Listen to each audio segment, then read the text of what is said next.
Good evening, brothers, sisters, and gender-norm sisters.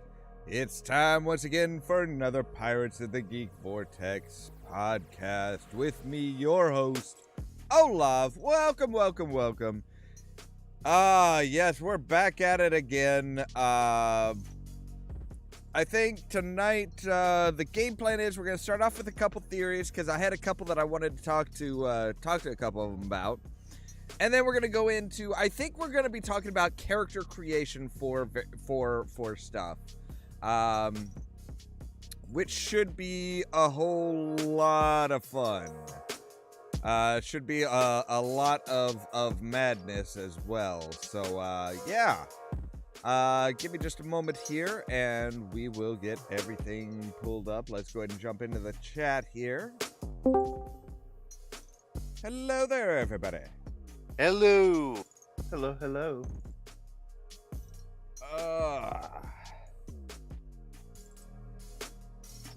I'm also going to be working in Blender as well, so I just have a few things that it's one of those things I'm usually working on something in the background. I figure, why not go ahead and cast it as well. Oh, that's fine. We were just talking about Scientology. Oh. Already into really fun, totally not potentially polarizing topics, huh? I mean, I think we can all agree Scientology, well, at least most of us can agree that Scientology is just some really whacked out bullshit. Yeah, that was the basic consensus. Yep.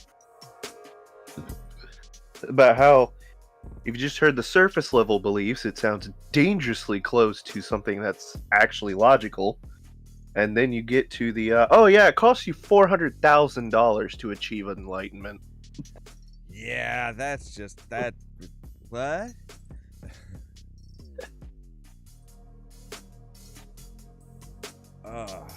So yeah.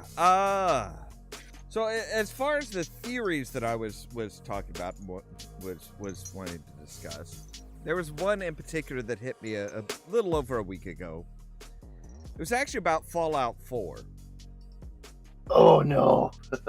So I was watching this Fallout 4 iceberg video and kind of looking at it, and they're going through it and stuff. They're talking about the synths and everything, and they kind of very briefly touch on the fact that okay, well, there is a certain belief that's that the soul survivor could be a synth.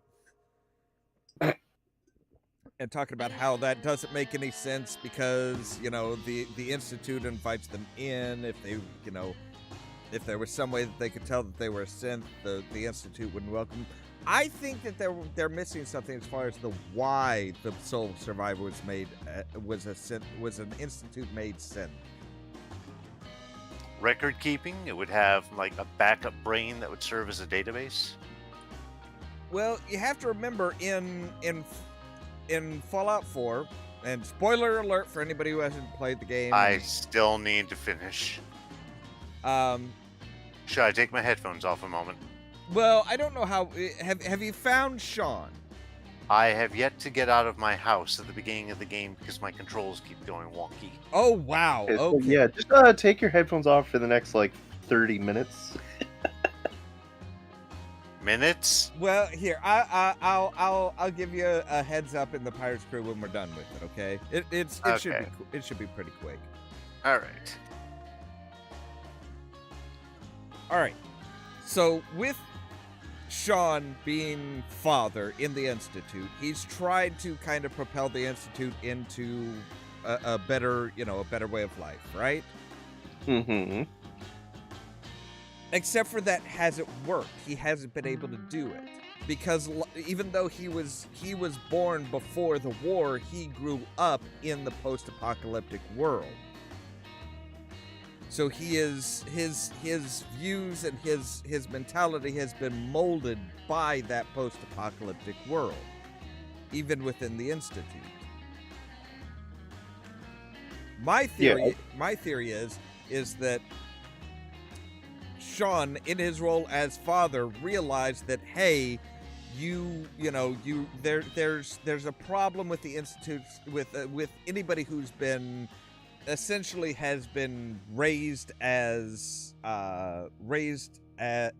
the post-apocalyptic world.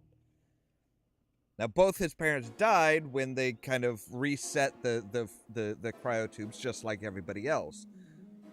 So he said, well, hey, why don't we, if we can take my father's memories, his brain pattern and everything like that, put that in a synth, set him back in the cryogenic tube and say, hey, nothing's changed. You have all the memories of pre-war, but you know nothing about the current state of the wasteland. You are in, that would make that synth the best one to make a choice as to how the Commonwealth should proceed. See, that makes sense. The only question I have is, how did he get the brain patterns? Well, the brain is still there. Everything's still cryogenically frozen. The body is still intact, even after death. Because I suppose it is just a question of how quickly he got to the body. Because, I mean, remember, the whichever parent is holding Sean was shot in the head. Their body didn't decompose at all. After, basically a lifetime of being frozen after being shot. Yeah. So the brain would still be intact in that cryopod, even with the host being dead. And if they can map out if they have successfully mapped out the brain, I mean, even with Kellogg, we were able to, because of his implant, we were able to just kind of hijack into it without the Institute's machines and relive his memories. So the Institute would have the technology to basically map out the memories even after somebody's death.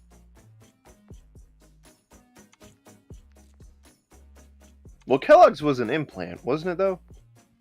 Yeah, Kellogg's was an implant that they were able to use in the memory den to read it using a simulation pod. Actually, you know what? The one thing that I forgot is that whichever parent isn't holding Sean was military service, or is that only Nate? I think that's technically only Nate, but it doesn't make a lot of sense as to why Nora would be like, oh hey, I know how to use I know how to use the power we've armor. discussed the power armor thing earlier. It doesn't make sense to me when it comes to the earlier or the later Fallouts, because it's kind of hand waved in 4, but then in 76 it's just completely stupid. Yeah, but that's my theory on why the Soul Survivor is a synth, and why the Institute would be like, the Institute in general isn't fully behind it, but Father is like, no, we're trusting this person. Yeah. It's funny you bring that up, since earlier today I was laughing at somebody's meme where they were talking as Father, and they're like, hello, it is I, Sean, your son. I have created this perfect replica of myself at a cherubic 10 years old, specifically to torture you. Yeah, that's kind of a little, but I think that was kind of to waylay the suspicion as far as, something hinky's going on. So it's one of those things where it's like they're kind of, Father is really playing a challenging game here. It's like, especially since he has the risk of,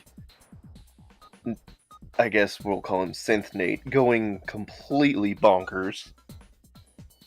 He's already taking a risk by not revealing that he's a synth. So even if he has a recall code that he's not using, he's taking a massive chance, because what if he decides to side with the railroad instead of the Institute. Yeah. That's a tricky one. That's a tricky thing. But yeah, that's my theory on it. Yeah. Okay, I think we can grab her ass back.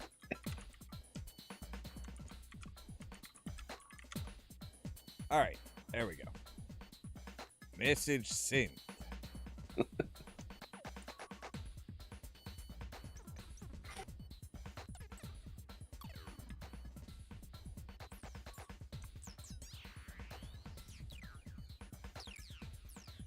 Yeah, I mean, no. The more I think of it, I mean, I understand why everybody got angry at 76 because it doesn't fit in anywhere in the canon. Yeah. Because like the biggest hand wave is Vault 76 itself. Okay. Welcome back. Welcome back. Because anytime you think of like, well, this is power armor, only the military knows how to use power armor, or this is this, this came about after the apocalypse, how would anybody know how to use it? Their hand wave is, oh, they're Vault 76. They were the best and the brightest, and they were trained in the military applications. They were trained with all this. Yeah.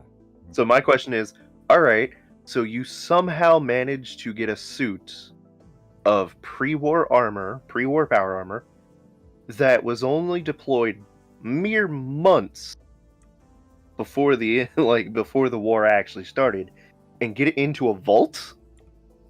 Yeah. It's some bullshit.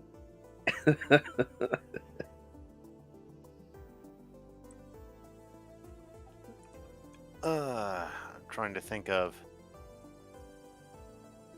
any favorite theories I've got for various things. I'm just gonna look up batshit game theories because you know what? Why not?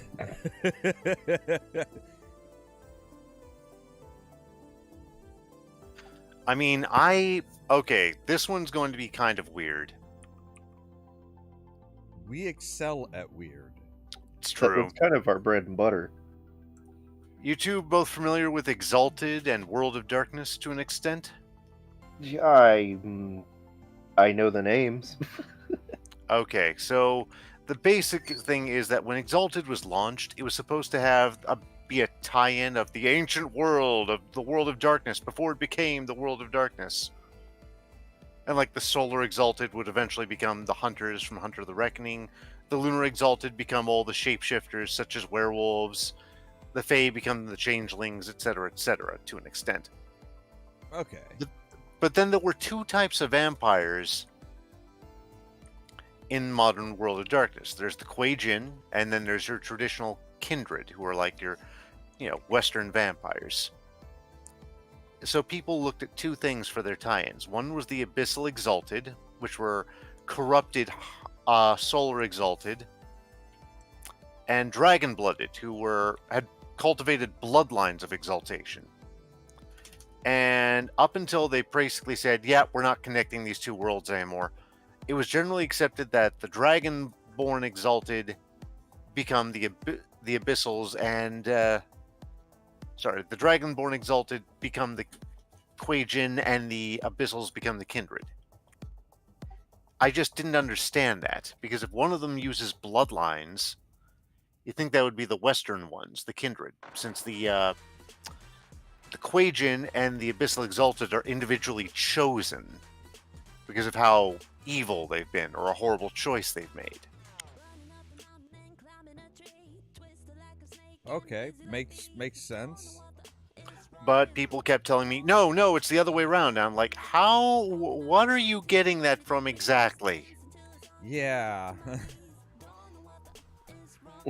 Isn't What? that like constantly the question? It's like, where are you, with a lot of that type of stuff, it's like, where are you getting this from? Right. There was another old thing. So due to a slightly badly worded paragraph in an old LARP manual, it was thought that if a werewolf in Old World of Darkness drug a vampire into the spirit realm, that the vampire's powers did not work at all. This was false, but was so patently believed that a lot of storytellers ran with it. I mean, isn't like their powers like mostly just spirit based? In Vampire, it's weird. It's like they're all magical augmentations. Like, the thought was that your potence wouldn't work. Your ability to say, look into my eyes, sleep, would not work at all. Yeah, I'm not sure I would follow that, because it's like I said, it's one of those things where it's like, I mean, they don't, their powers don't technically work on a physical level. They are just pretty much just spiritual. Yeah, but no one could find a reason why the powers would not work if you got drug into a separate dimension. Like, if it was the dimension of vampires don't have powers here or something, like, okay, fine. But it's just like, your general spirit dimension, turn off. It's like, where did this come from? Yeah, it's like, I mean, it's, well, my point is, it's like, yeah, there's every reason that they should still work. Or at least no really good reason that they shouldn't. Yeah, it's like you're still technically connected with your spirit. You are still in your body. You are materially drug across. Yeah. Which means there's even less reason. But it just became one of those damn things. People are weird. Hearsay, and I heard from a friend, has a weird way of becoming official. Okay. By the way, because like I said, some storytellers ran with that and said, your character gets drugged into the spirit realm, your powers stop working. What do you do?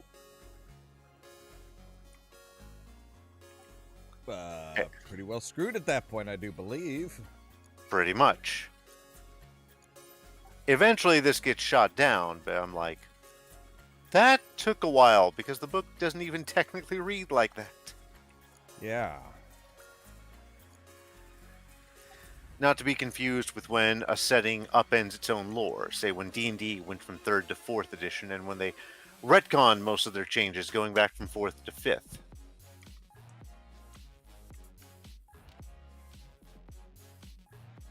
As far as the cosmology goes, I mean. Okay. Not rules changes. Or rules just changed even more over time. Yeah.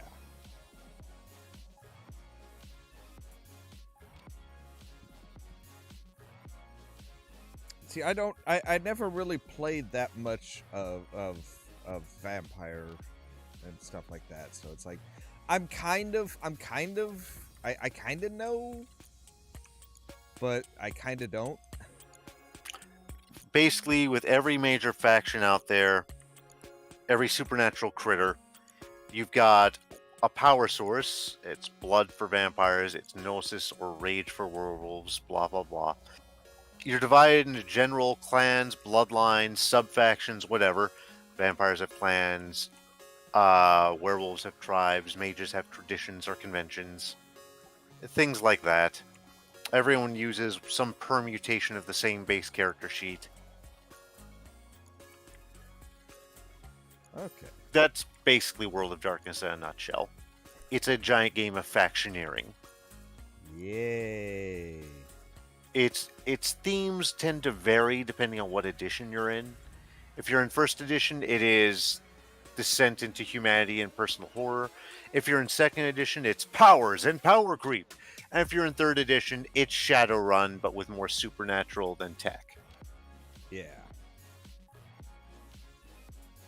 4th edition, see 3rd edition. 5th edition, jury is still out, and it's been 5 years. You can't figure it out in 5 years. You may have a bit of a problem. They seem to be trying to go back to personal horror, but there's also a ton of factioneering to a point, except one of the factions became completely unplayable. that's fantastic. Right? If you played Sabbat, they all became completely unplayable. And they'd been completely playable in 2nd, 3rd, and 4th editions.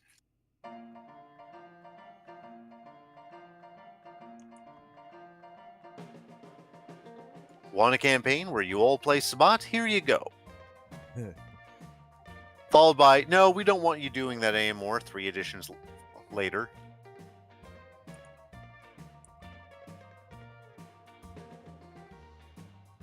I'm like, do you realize how many people only play Sabbat games? There's just something hilarious about being part of a fascist doomsday cult of vampires, all intent on worshipping the first vampire. You don't have to play a good or even remotely sympathetic character.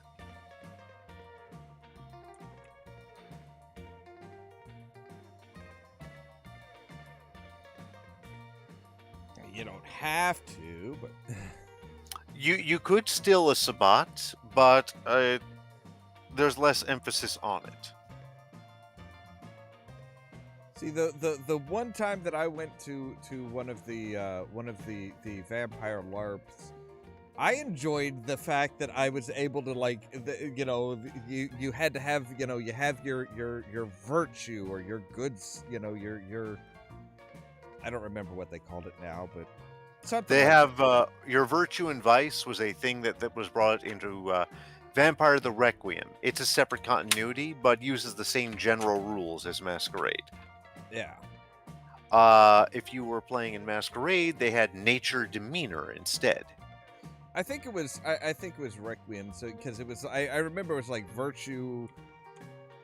I'm pretty sure it was virtue that was what they were basically. They were like, okay, you have to have a virtue. This is your you're kind of your non-vampiric type thing, and it's like, okay.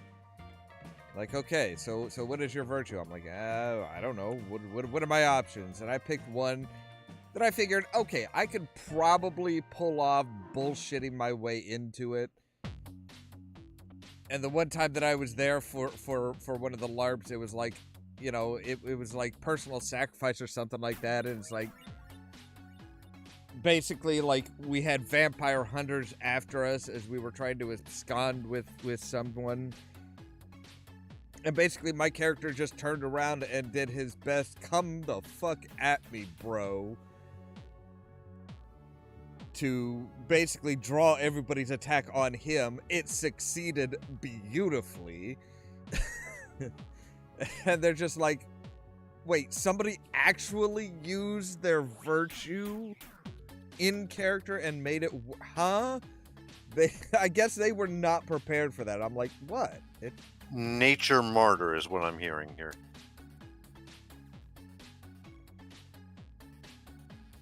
And that's absolutely a thing in old Vampire. Well, no, this was it was definitely virtue, because it was like there were like the 7 cardinal virtues. Huh, okay. That sounded the way you were... It sounded more like a Masquerade the way you were telling it. That could be virtue fortitude also in New World. Or Requiem, I mean. I'm kind of curious as to who was running. This was several years ago. They did it up at the up at one of the buildings on the university. Probably Gregory Hall. Mm-hmm. Yeah, that sounds right. Yeah, that's where we had Vampire LARP. I left Vampire LARP in 2002, back when it was still under Masquerade rules. Vampire the Masquerade, quote-unquote, ended in 2004. Requiem started later that year.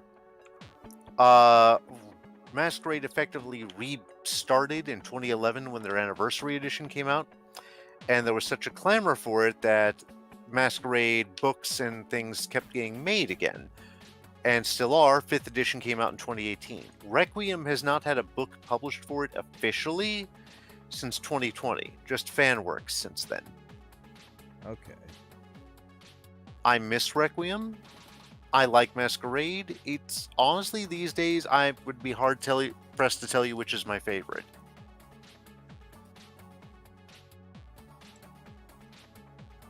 They're not quite the same. The vampires in Requiem always have distorted reflections, at least.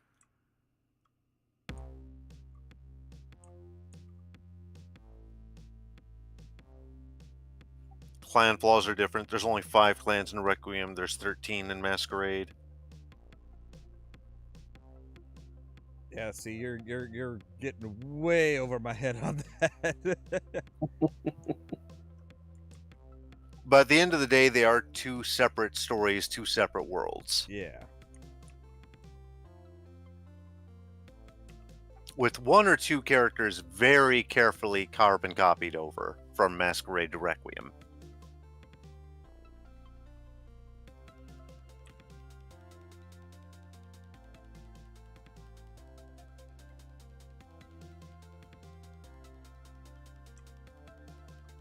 So you find anything that piqued your interest as far as insane theories? There, The most insane one that I found so far is that Fallout 3 predicted Deepwater Horizon. Wait, like Megaton or something is supposed to be a stand-in for it? No, it says in Fallout 3, players can receive radio transmissions from various radio stations. Yeah, we all know. It says some of the transmissions are Morse code. One theory claims to have interpreted the Morse code, and it in fact predicted the Deepwater Horizon oil spill in the Gulf of Mexico. Yeah, I'm gonna. Because Obsidian apparently employs psychics, and like, hey, we know that a major ecological disaster is going to happen, but you know what? Fuck that. Just put it in the game. Well, now, hey, they do make sure to put psychics in all of their, in all of the Fallout games. So, yeah, maybe they really are. Maybe they really are employing psychics, and they're just trying to cover it and give us hints to that in the game. If there's one thing you have to be able to do with a theory is just like, completely negate any naysayers.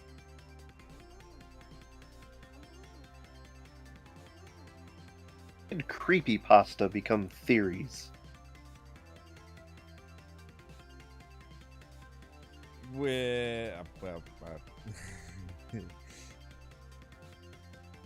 About the same time, people just kind of like, really started taking this shit way too seriously.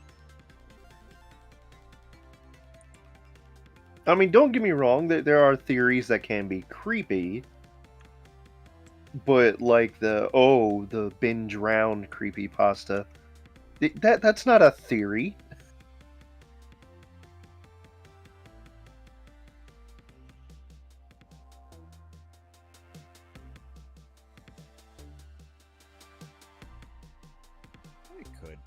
Come on. Use your imagination. I love how every Final Fantasy theory just boils down to the protagonist is dead. Yeah. They do that with a lot of shit though. Like a lot of the theories are just basically, oh, this person's dead. Mm-hmm. Like, okay, I click onto the Zelda, and they're like, first theory, Majora's Mask. Link's dead, and he's going through the 5 stages of grief. Yeah. Can we just go back to everyone is really Paul McCartney? And he is dead.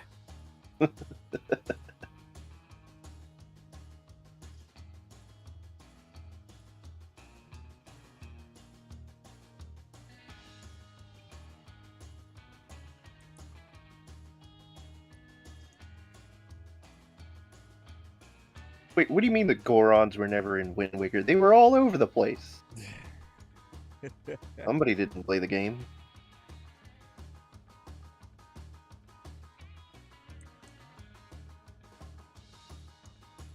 And then we get games like Five Nights at Freddy's where like, oh, there's so many theories. It's because the game was made to keep you guessing. Yeah.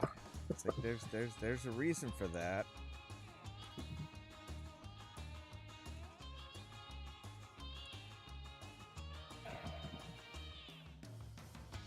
Let's see. Video game theory is funny. Okay, yeah, let's see what that brings up. Oh Lord. Oh, look, a bunch more sites that if I click onto them, they're just like, hey, you're running an ad blocker. Please let us spam you. Mm-hmm. We won't let you get into the website otherwise. Yeah. Well, especially with theories, it's like that's just like that's very purposeful clickbait. Everybody loves doing. Oh, hey, read this. Read these 12 insane theories. The one that we're showing you won't even show up on the list. These aren't video game theories. Sony can control all PS3s remotely. That's a console. No PS2s at Christmas due to Iraqi mass purchase. That's a console.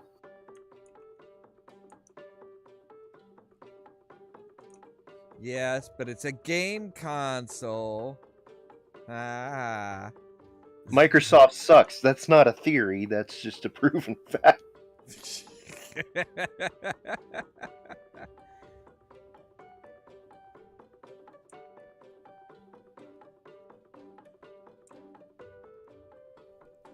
What? DS games have subliminal Islamic messages? What? You've got into the deep, dark, creepy part of the web again, haven't you? Yeah. I have no idea. Once you meet a true conspiracy theorist, they want to know why you don't believe everything they believe. It can be terrifying, and that's no less prevalent when dealing with people who believe some whacked out game theories. Oh, no, this is just one of those insane white women. She claimed that her daughter's Nintendo DS had a sound clip that said Islam is the lights. But then also reported that her 4-year-old had a baby doll that said the same thing. Woman, at this point, you're just listening for shit. Yeah.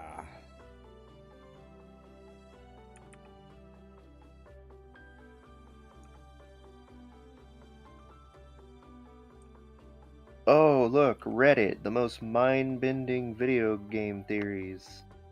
Oh dear. It's Reddit, you know it's gotta be good.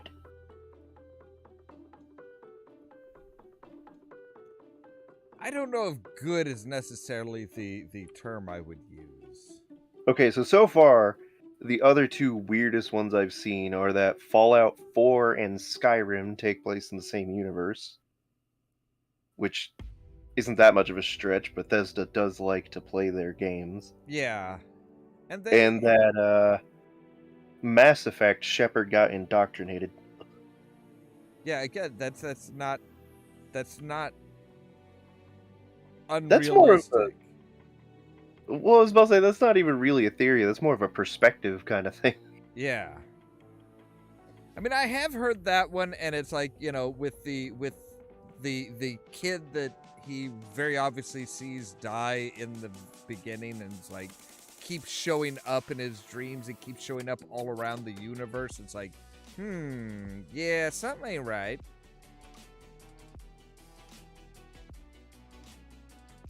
And the sound that they play in the invasion of Earth is very much the indoctrination sound.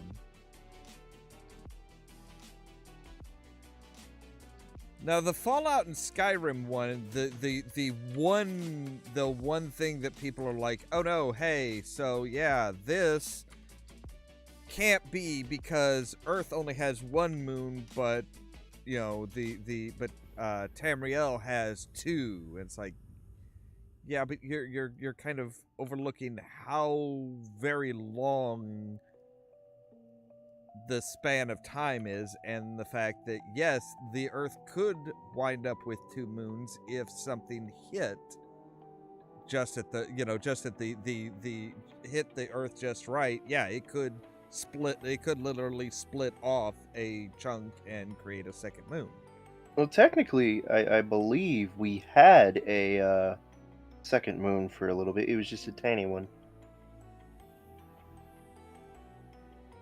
See, I would say I could see being in the same universe, but it doesn't have to be the same planet. Yeah. Give me a gate from one world to the other Well, rather than time travel between them. That was their thing. Like either, I mean, they're in the same universe, but maybe they're not on the same planet. Except that in Fallout 4, you find a bioluminescent plant by the water that heals you. It's Nirnroot. And I was like, really? That's what you're basing that on? Like, I can find a wolf in both worlds. Well, That's basically the same thing. See, that's not the only place you find the Nirnroot, though. They know the name of it specifically because it's always labeled. You know, if you just look at the root, if you look at the flower, it is an experimental flower. But if you go into the labs on the Pridwin, it will say that it is experimental root, NRN, NRNROT or something like that. Basically, they're spelling out Nirnroot. They're using a truncated. Yeah. It actually is technically named Nirnroot. So it's like, yeah, and if that experimental plant got out into the wild after, some horrific catastrophe, yeah, it's going to be more available for everyone. You know what? Let's run with that theory. I can connect it all right now. Maxon is actually the ancestor of Ulfric Stormcloak, based solely on their love of fur and leather jackets. I mean, they're both assholes as well, but then again, considering the worlds they're living in. Yeah. Oh, and now we've got the creepy ones like Animal Crossing is actually about child abduction cults. I'm going to file that next to one in the 80s when everyone said that Galaga actually took place in the He-Man world. And I'm like, what? It's something a host on the Saturday Morning Arcade Spectacular said, and as a kid I went, what? Yeah. That makes no sense. What? I forgot this was a thing. This isn't a theory. This was a moral outcry. Back when you had the Manji dungeons and the original Zelda, and everyone's like, oh my god, it's a swastika! Oh yeah, everything's a swastika. You know, the symbol did exist before the Third Reich.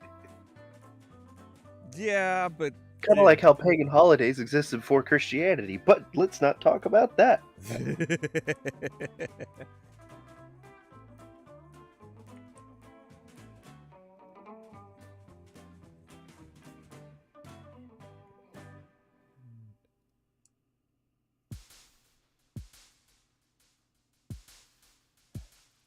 So, okay, character creation. That is all wrestling. I don't Very think it's good. all wrestling. I mean, you said last night that you'd been doing some character creation type stuff. He gave me a character. Yeah, I was approving characters for my campaign. And then Ras said, hey, everybody make me a level 5 character. So I did. Which is mostly homebrew, but hey. And from a sheer perspective of power balance, I didn't see any problems with the character. Yeah, no, I always try to avoid going OP in anyone. That's like, I'm keeping an eye on one of my players because it's not like I'm expecting him to try to pull an OP move. But he is really leaning into this. I have a genie as a patron, and I can, call on her for favors. It's like, really?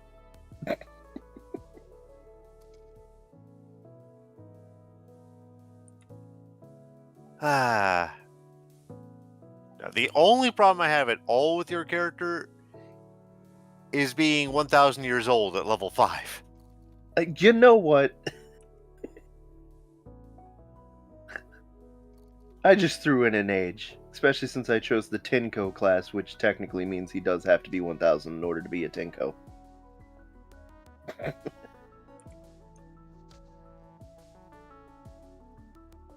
I mean, as the guy who converted Vampire the Masquerade over and said, yeah, you could be 800 years old, but you've been asleep most of that time. Look, he's lazy as shit, okay? Okay. Actually, I think if you read out his personality traits to Ollamh, he'll find them quite familiar. All right. Oh boy. I am undyingly loyal to and protective of my tribe. I am contemptuous of civilization. All things and ways of being are natural and necessary. My tribe was destroyed and I must have vengeance. I don't trust anyone not of my tribe. Yeah. I don't know. I have no idea where you got that from. Does the character have a particular hatred of golden goddesses? Not yet.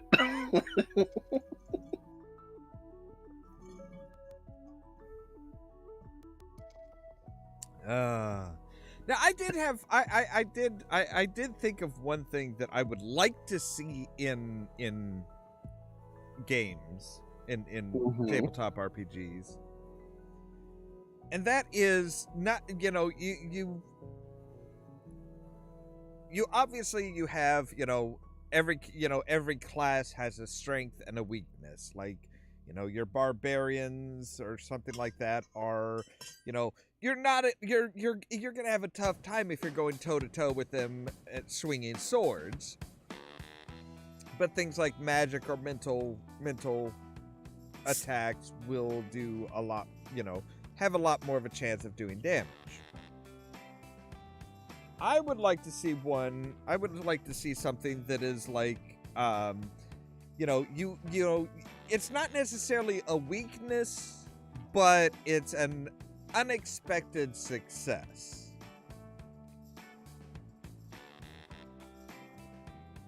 So, for example, like if I was thinking back to when we were talking about the, creating like a Fallout tabletop game. Mm-hmm. It's like, okay, so like your super mutants are kind of like your barbarians. They're big, they're tough, but they're generally dumb. So obviously you're not going to go toe to toe with them. You're not going to, you're not going to use radiation, anything that's like radiation based damage or anything like that, because they're going to be immune. But, they're not particularly smart, so you can distract them very easily. If you put, if they have to get through a maze with a bunch of traps, they're probably going to die in that maze of traps and stuff like that.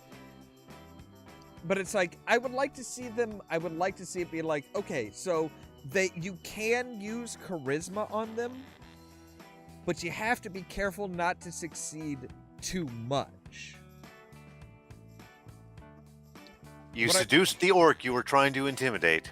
Well, kind of. It's like, so if you come up to one of the super mutants and you're like, hey, I'm with you guys. I support you guys. I'm right there with you. We should be friends and stuff like that. They're like, okay, great.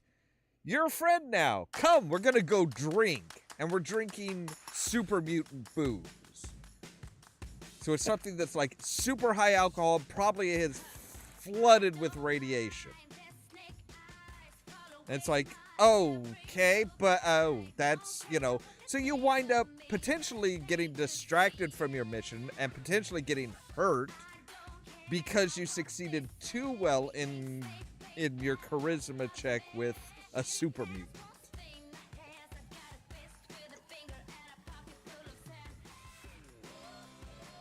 Just kind of add that layer of things, you can succeed, but you may not really want to succeed.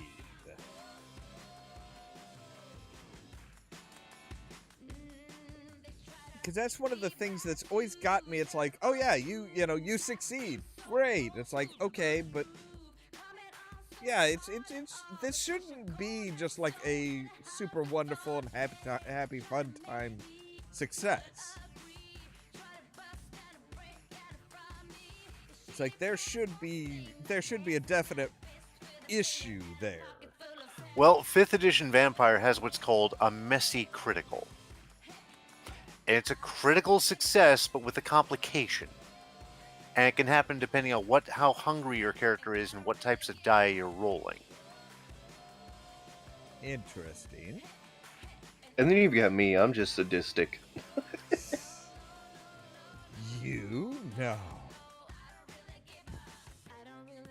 Actually, I think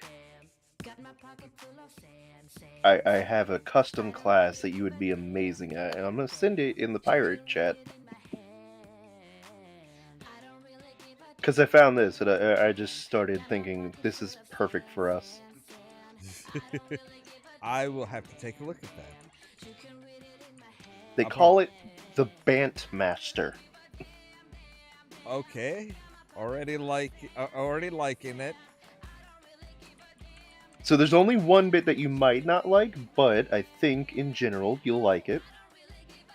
The entire point is take a bard, take his vicious mockery, and then take it to the logical extreme. This guy is sarcasm, and he is so good at sarcasm, he can physically defeat his enemies with it. Interesting.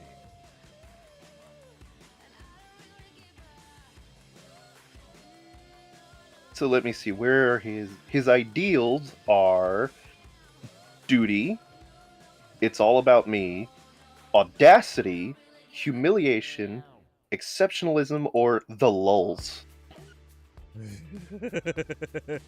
Okay. So let me see, the lulz is described as, I love causing a bit of clever chaos. Audacity is my life's goal is to get away unpunished with as much as I can. And humiliation is it's really funny when people are humbled and forced to degrading lulz. I could get behind that, yeah. So it says your starting equipment is a fine set of clothing, a common set of clothing, 2 uncommon magic items of your choice, or 1 rare magic item of your choice, 5d100 gold, 1d3 minus 1, that makes no sense, of each of the following: a banana, a bottle of fine wine or a bag of cans, a fedora, which is really a trilby, your country's flag, a hip flask, a martini glass, a plastic sprocket, sack lunch, a ship in a bottle, or a steel sprocket.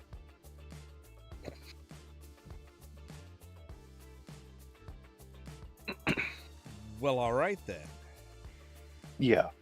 It's basically, they decided to make the, hey, let's make a fun of neckbeards class, but it turned out to be actually pretty funny.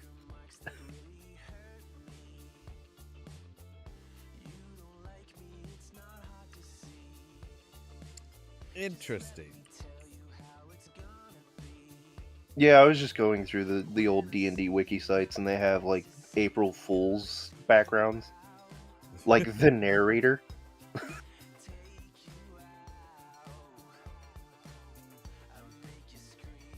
Okay, there we go. The narrator is dangerous. I would only ever let you or Raz play this class. Really? Because that's exactly what it is.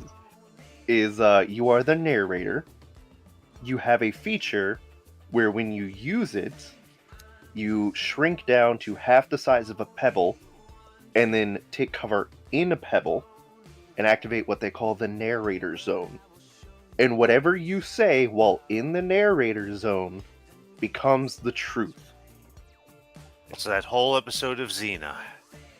Basically, yeah. I love how that was instantly recognizable.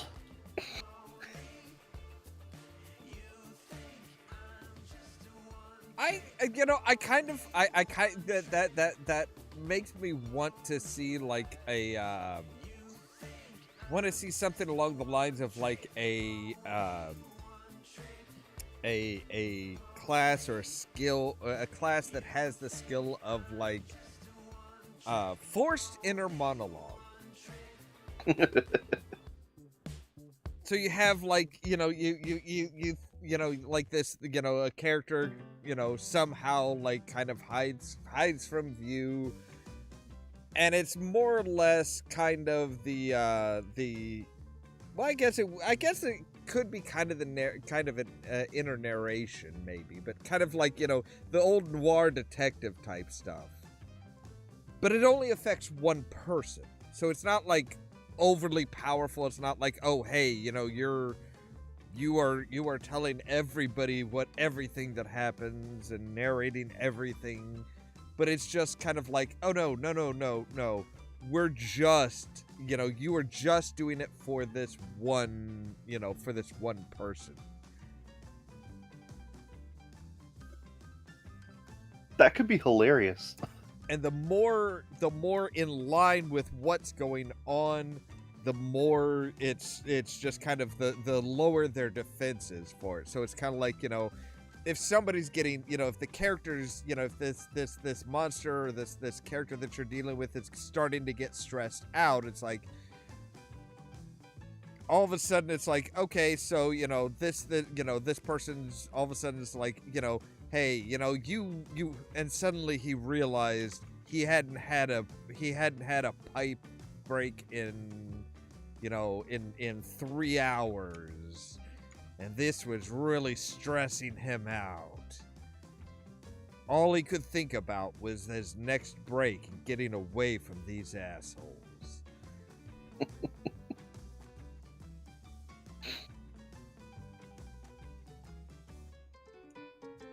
And like, yeah, just like this, you know, basically narrating the person's reality, the monster's reality, as if they were a noir detective.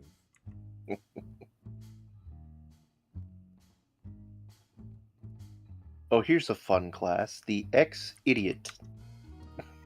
The Ex-Idiot. Yes. Apparently you were an idiot, and you are no longer, but you can still pretend to be one. Well, I mean, I guess experience helps. Yeah. What else did they got? The Ex-Blood Doll. A drow breeding slave. Oh, that's lovely. That's all kinds of fuck no. Wait, no, I gotta go through it. The drow breeding slave. Is that officially a class? It is officially a homebrew class, yes. Oh god, I just. Oh wait, no, it's a background. Oh, that makes Okay, it that even makes better. more sense. Okay. Yeah. I was gonna say, how would you build a whole class around that? Oh, I see. They wanted to try to be grimdark. Wrath and glory exists for a reason. So you're not actually a current drow breeding slave. You're an escaped drow breeding slave. I was gonna say, it's like, yeah, if it's as a background, it would kind of have to be the X. Yeah. But you still have your brand, and because of your time, you have memories of your section of the Underdark. Yeah, but you're not gonna have seen much. Your area of the Underdark pretty much is just like black flesh with white pubes. That's it. Pretty much, yeah.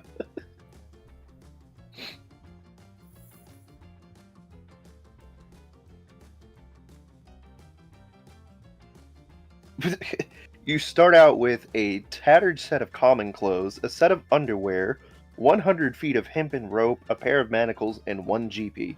Now, I would like to point out one thing with that, though.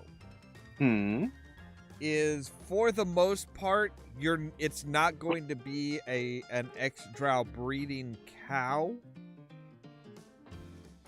It is going to be a breeding stud.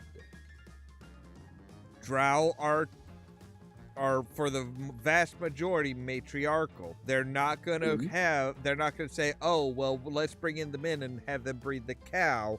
They're going to bring in studs to breed the priestesses.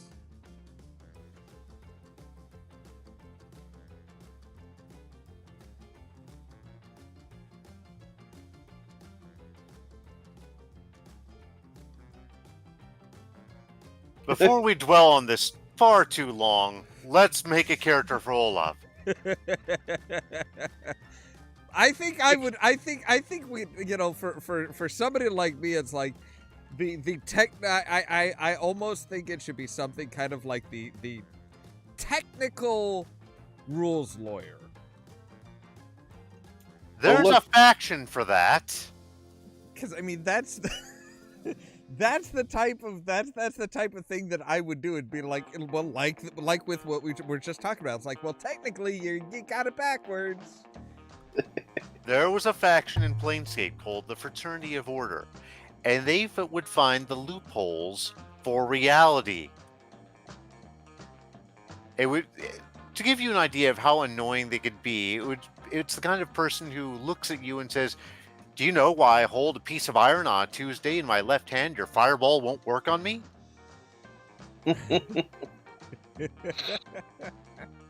I refer you to swords suddenly going dull in presence of giant facsimiles of the letter G.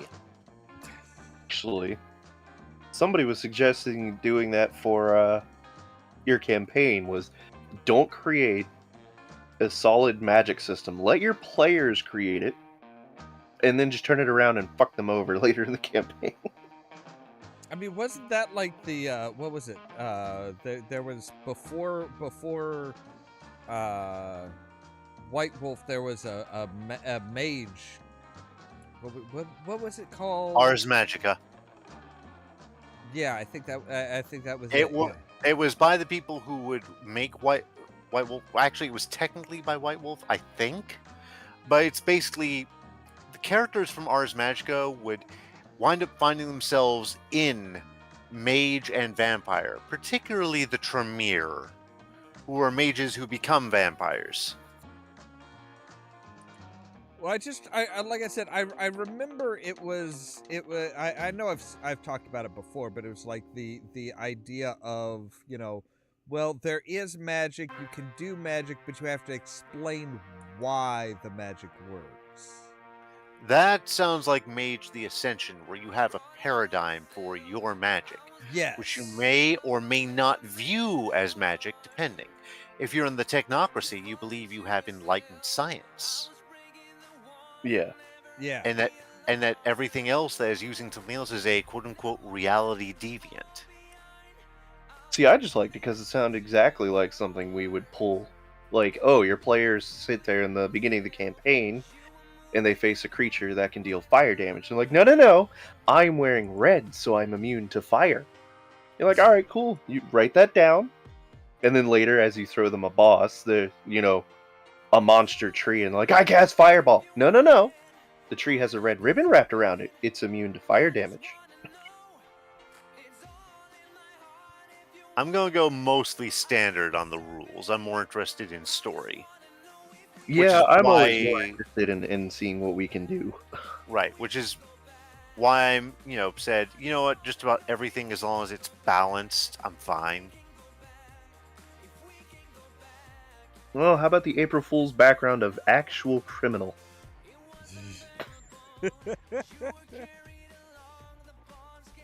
I mean, that is a background. I mean, there's no reason you couldn't play a convicted murderer or something with the existing stuff. Oh yeah, I love how they just completely go. What is the word I want? They're just deadpan dragging you with this whole thing. Like, skill proficiencies: lying, avoiding consequence. Tool proficiency: one type of gaming set that you'll never use because who gives a shit? Cowards tools. I don't know. I've seen a character who was built completely around their deck of cards. Seriously, and that was a Jedi. Yeah. Every specialty has, but they deserved it at the end of it. Morton So you've got- Canaan's magnificent mansion, but they deserved it. It has all sorts of questions. Well, no, it says specialties: blackmailer, but they deserved it. Burglar, but they deserved it. Enforcer, the polite way of saying murderer, but they deserved it. Animal handling, but they deserved it? What the hell is going on here? Well, I mean, you know. Gather information, but they deserved it? What, did I pay tuition? No, this is just your specialty in what kind of criminal are you? See, I would love to see somebody take Terry Pratchett way too seriously. Like there was one idea that Pratchett had that was phenomenal, and I'd love to see it used in a game. It's the idea of you can how did he term it? You can whitemail somebody. Isn't this Yeah. like when he called insurance taking a bet against yourself? No, it's more along the lines of you have this leader of a criminal empire that all the criminals respect, but he pays you 1,000 gold a month to keep it from the other criminals that he secretly donates to orphanages.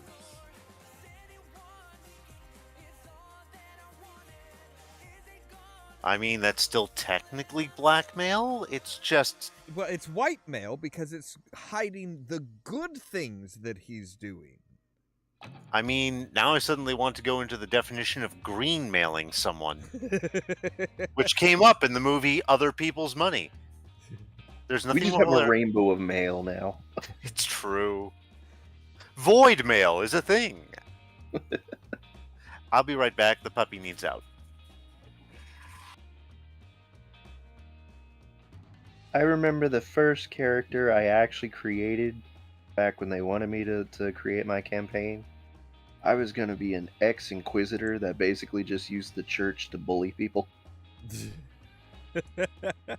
Yeah, that sounds about right. It was like, he's completely an ex-inquisitor. He gave up on the church. He left. He doesn't actually give a shit. But he still carries his robes and his holy items so that whenever anybody gives him shit, he's like, I'm with the church. I'm an inquisitor. So either you do what I say or I kill you.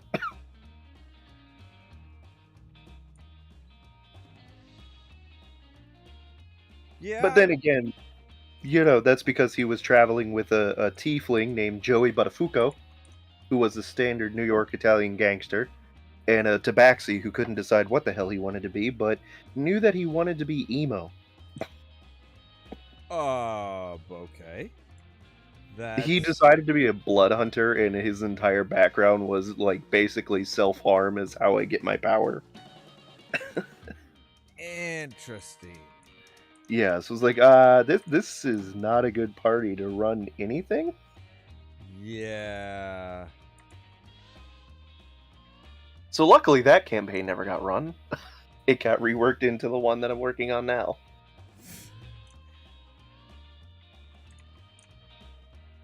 So it could all still really go off the rails. Oh, it's now intended to go off the rails because I only ever made the first part. So, like, I've shaped the intro and all up to, you've just been framed and exiled from the city, and you have now been thrown to the Badlands. And I leave it there. We see what the players want to do.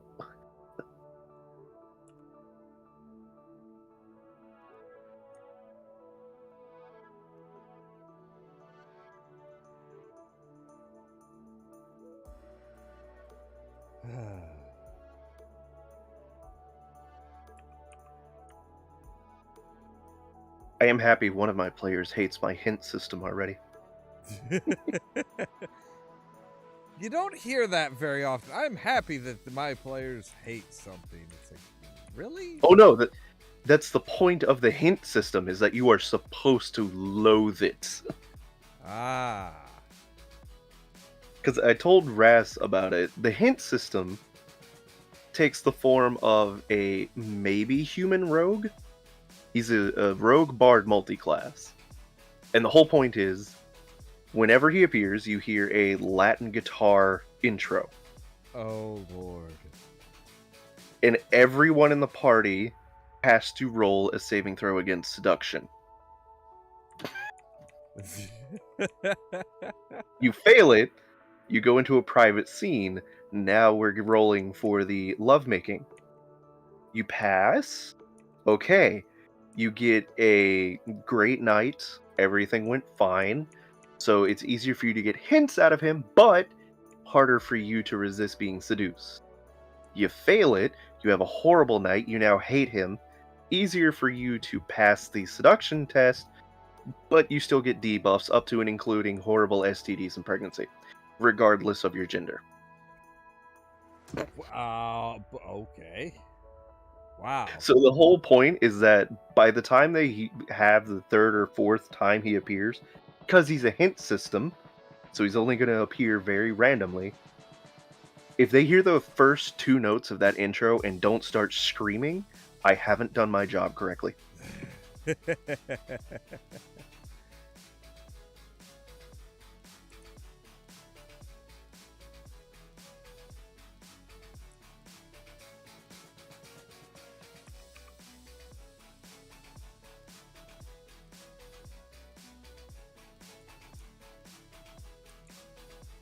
Let's see, what is this? A list of the 20 most what the fuck magical items in Dungeons and Dragons.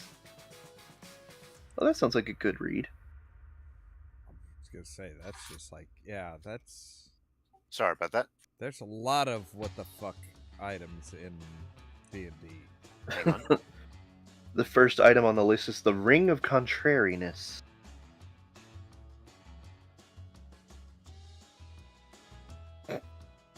Simply a ring which forces the wearer to disagree with everything anyone says.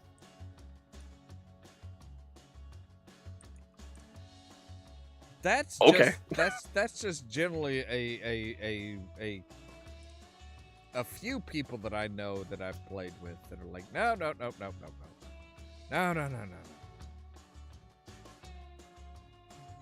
Okay, The now bountiful I'm back. Welcome back. Did you have your audio turned off? Yeah, I'm on push to talk. Why? Oh, okay. Well, we heard that you were back, and then you said now you're officially back. I'm like, wait, what? I then said, hang on a sec. I needed to make sure she wasn't going to suddenly make a mess after having gone out. Having a dog who is as hyper as mine is almost like having a kid, I think. Since she's half dachshund and half greyhound. I was gonna say, I'm like, wasn't that the whole point of taking her out? You'd think, and she'll pee once out there and then again in here. I just need to make sure that the second one doesn't happen. Ah, okay. But, so, character ideas. Why don't we look at character before mechanics? Because if he wants a character, he has to be the one to start it out. Point. I mean, as far as characters go, I have always been a fan of the talky ones, the ones that really just kind of like, yeah, they are. Bard becomes the obvious choice. Yeah, I was about to say, I'd say Bard. Which it's not necessarily the Bard, but that's out of all the classes the stereotypical one. I play a very talky character who is a multi-classed mystic barbarian, but You know what? No, actually I do see a Bard as his class because of Vicious Mockery. Vicious Mockery, the multiple schools mean you don't just have to be the guy who plays an instrument and inspires the comrades. That's good. There are options. Like, if you want something closer to a Viking Skald, that's a thing. So Or it's, if you want to be completely ridiculous, you can do what I did and make a bard that has focus on his prestidigitation and several feats which allow him to summon an entire spectral orchestra, including a pipe organ. and don't forget, multiclassing is a thing. You are going to excel at whichever class you've got as first level, and whatever you take for your other classes, you won't get quite as many base benefits, but you will get some.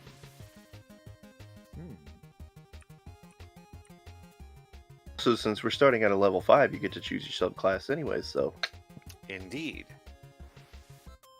Why, Wednesday night I chose my wizard subclass. Of course I went necromancer. Of course you went wizard. You know, I don't often do wizard, actually. I've been a feral human that was technically a monk. Figure out that fighting style. Technically a monk. There was no other way to explain I didn't want to take levels in Barbarian. So we I was just trying to said, figure out how to do a monk cleric multi-class and just decided, yeah, no, I'm not good at math. think about it, a monk cleric who fights undead. That means that when you touch them with your fist, cure light wounds, which of course hurts the undead. Look, it would just be the priest from Dead Alive. But with way more options. I'm now thinking of Dogma. Yeah, kind of. And the grabbing, the just seemingly randomly grabbing the bishop's golf club and whacking a demon with it and being like, what? He's totally the type that would bless his, his Type of asshole that would bless his clubs for a better game. Yeah. Totally makes sense. It should come to no surprise to you that Dogma is one of my favorite movies. No, that's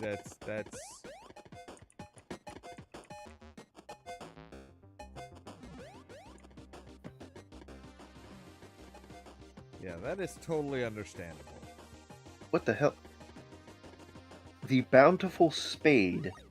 Official item description. Characters who use this enchanted farm implement to turn over the earth prior to planting a field receive a +3 bonus on their agricultural proficiency check for that year. Wow. Okay. Commenter just says, I feel confident in saying that any D&D game that needs its player to perform an agriculture proficiency check for an entire year is the worst D&D game ever. I mean, downtime is a thing. The party meets 5 years later. Right? You're all elves, so it's like a week to you.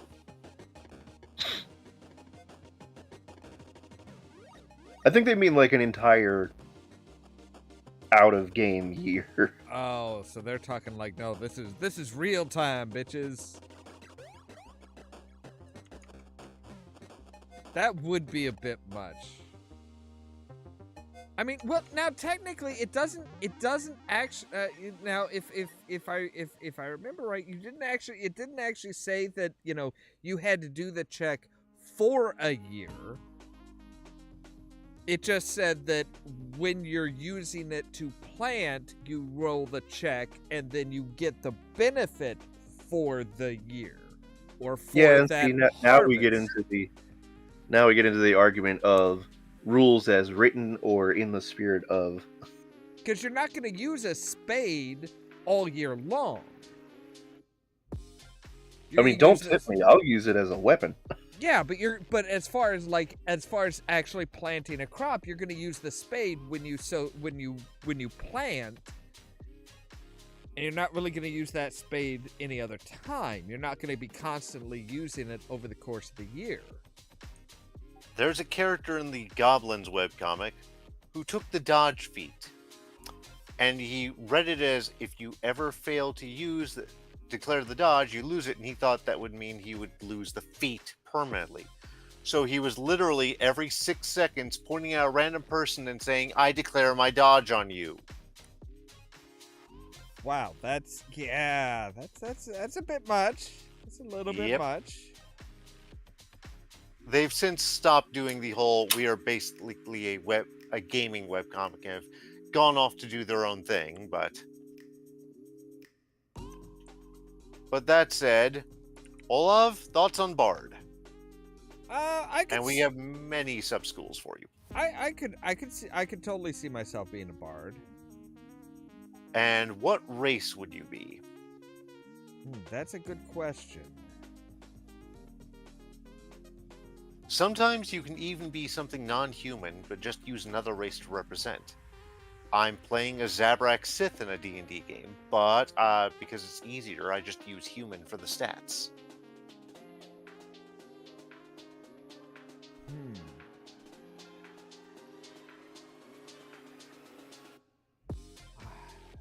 I don't know. And again, you don't have to stick to the standard D&D stuff. I've got a lot of races. Much like the new Baldur's Gate 3 mod that lets you play as the Final Fantasy 14 races, I have those races ready for D&D already, along with most of the WoW ones, because of course I do. Well, yeah, that's...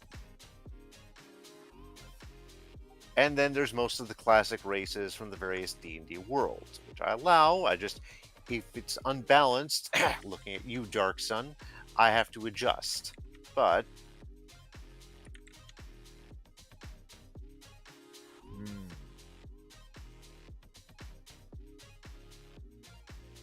yeah, I don't know. Race. Yeah, it's one of those things that I don't really know. I see, how much do you like tieflings? I'm asking for one reason. I mean, tieflings can be fun. When I look at the characters in Baldur's Gate 3, Karlach's the tiefling, right? Yes, and He was having fucking best. I was about to say, he was having so much fun with her last night. Oh yes. But the thing is, if I took one look at her, if I was thinking in my old Planescape mindset when tieflings were first introduced, I would have said, oh, that's a half fiend. Whether it's a Cambion or an aloof fiend or something along those lines, I don't know. But it's a flat-out half fiend. And then if you showed me the rest of the party, I would have taken one look at Shadowheart and said, oh, she's got to be a tiefling. So see, the big thing with Karlach is that she actually, instead of a heart, she has an infernal engine, which is currently fucked. Well, it's not as fucked. It's not as fucked as it was. It wasn't as fucked at the end of the stream. Because at the end of the stream, we at least got it so that it wasn't overheating. Yeah, there's that. But a tiefling doesn't necessarily need to look different than a human.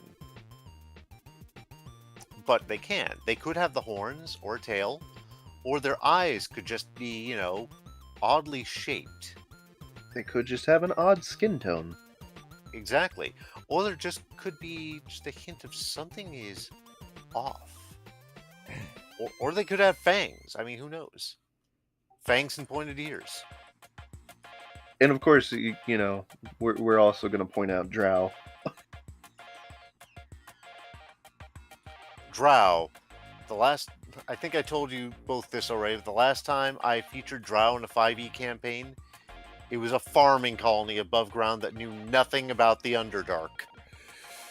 It's like all the Drow have country Cormyrean accents and talk about their squashes. That's... Because all their parents were those rare Drow that escaped the Underdark to do good on the surface. And those people had kids. And those kids said, fuck adventuring. I mean, that's I can understand that. We can put race on the back burner for right now. We got other things that we can craft. It's true.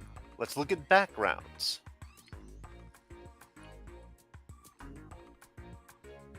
Also, eventually you will have to choose a college.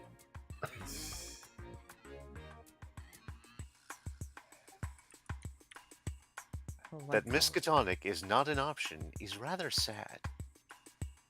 I bet you if I looked at these hard enough, I could probably cobble something together that would give you these same effects.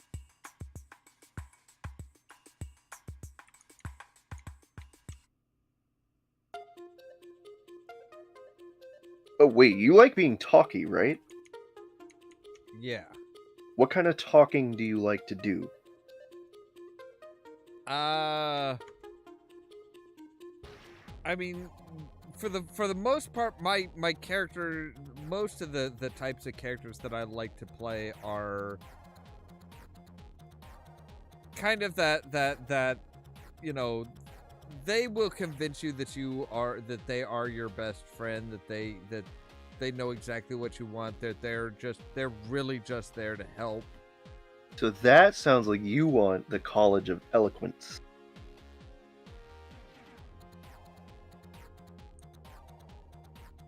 Okay. Let me see. College of Eloquence includes the Silver Tongue trait. Starting at 3rd level, you are a master of saying the right thing at the right time. When you make a Charisma Persuasion or Charisma Deception check, you can treat a D20 roll of 9 or lower as a 10. You also get Unsettling Words, Unfailing Inspiration, Universal Speech, meaning you can literally talk to anything. I like that. I do like that. And Infectious Inspiration. Now that sounds about right for me. Okay, so it sounds like we have your college. So we have the College of Eloquence. Yeah, because the others are Glamour. What else we got? Lore, which has cutting words in it.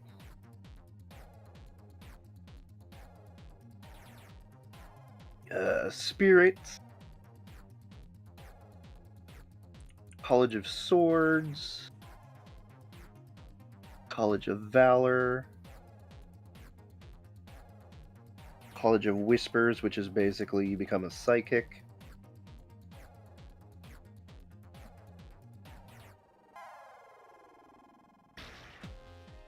Yeah, see, I'm very much, you know, usually when I play a charismatic talking character, it's usually it's usually very much the the hey, you know, look, I'm just trying to get you to come around to my side of things. It's not so bad. We're not here. I was about to say, the only other one that I see that might work is the Mage of Silverquill, but that one is more focusing on not inspiration, more on deflating your enemy's egos. Yeah, see, no, I'd be more the type that you know, I'd be more the type. Hey, look, we're trying, we're really here on the good time. We don't want to deal with you. We couldn't stand a chance against you, type thing. If that's what it takes to, you know, if pumping up their ego is what it takes to get us in, I'll do that. The only other college that I would suggest for you is the College of Satire.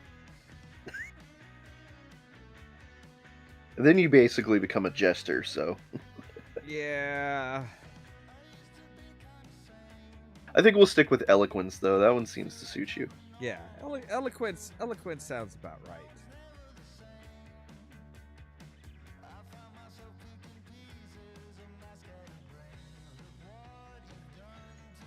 right. Which leads us to backgrounds.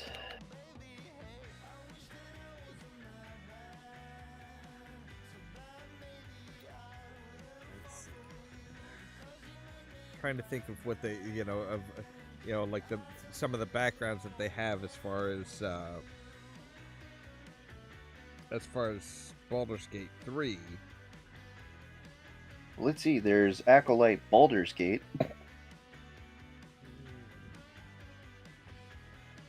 I don't know about that. I'm thinking something more along the lines of like a performance, like a performer. Yeah, I'm looking through the D&D Beyond, and you can do the Baldur's Gates, but they of course only do the tabletop versions. Naturally.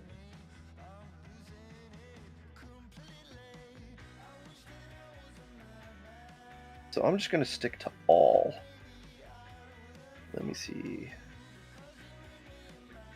As for performances, well, let me see here. So you want to focus on persuasion, yes? Yeah. Okay, so focus on persuasion.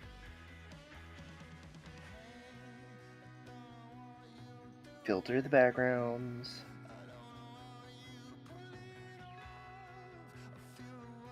Well, there's of course the charlatan, but that's more deception.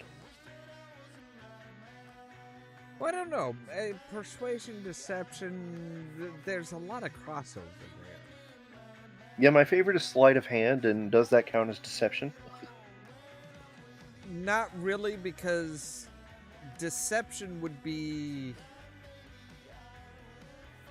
So you could show them a ring and then make it disappear. That's the sleight of hands. The deception part of it is convincing them that it wasn't sleight of hand, that it really is just gone, that it was actual magic.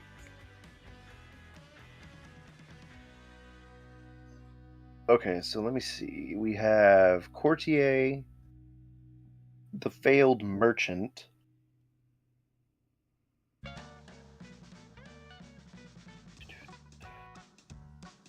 the guild artisan,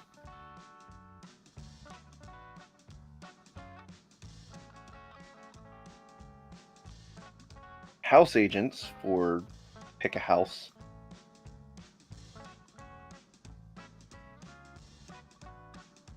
I don't know. I mean, I almost feel like it would be something along the criminal line, but like a con artist.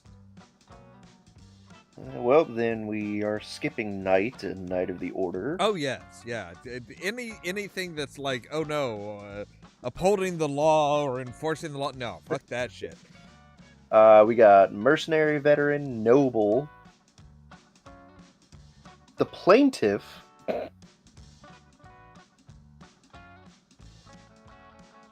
You know, that one actually almost. That one almost kind of sounds right. let me see the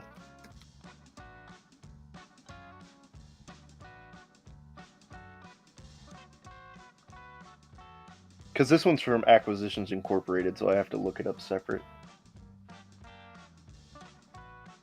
Oh, I never picked up that book. Okay, description. Sure, accidents happen, but they seem to happen an awful lot when Acquisitions Incorporated operatives are on the scene. Naturally, nothing ever happens when there are no witnesses left behind. But sometimes one casualty is left a little less than dead, just waiting to discover what a lucky break that accident actually was. You were the victim of a legal incident that was ostensibly the fault of Acquisitions Incorporated. At least that's what the local magistrate said. But before a final ruling could be handed down, Acquisitions Incorporated offered you a job. Don't know how to swing a sword? They promised to teach you.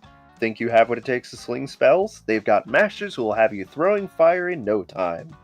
With the promise of untold treasures in the realms of magic and mystery just a dungeon away, you left your old life behind. Now a world of adventures is yours! Just initial here and sign here and here. Absolve Acquisitions Incorporated of all former claims and acknowledge you understand past outcomes do not guarantee future results. Ooh. Skill proficiencies, medicine and persuasion. Tool proficiencies, artisan tool of your choice. Language, any one of your choice. Let's see. Feature, legalese. Your experience with your local legal system has given you a firm knowledge of the ins and outs of that system. Even when the law is not on your side, you can use complex terms like ex indra jos non oritor and cognitius ponem nemo parator to frighten people into thinking that you know what you're talking about. With common folks who don't know any better, you might be able to intimidate or deceive to get favors and special treatments. Huh.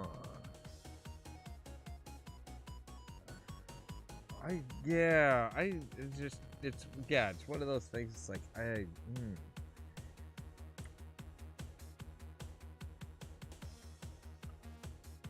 Let's see. Personality traits that suit you in this would include I've always tried to make the best of a bad situation. Or I never pass up the opportunity to make an easy bit of coin. Or I'm beginning to feel like the gods are not on my side.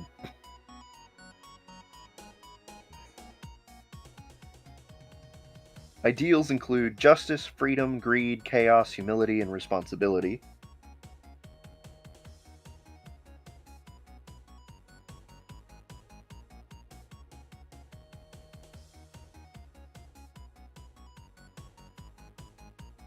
Let me take a look through things here.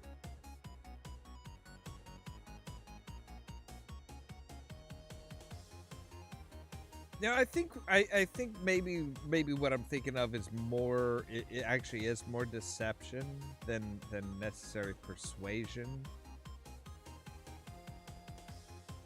Well, like we said, depending on how you phrase it, there's a bit of overlap. Yeah. I mean, honestly, just looking at the page that I pulled up here, honestly, the charlatan sounds about right. Yeah, charlatan's usually the one people run for. Yeah, deception, sleight of hand, kind of, BS's his way in. Oh, let me check something. Because we can always go incredibly meta, but I want to make sure that it'll work. How meta are we talking? A background pirate.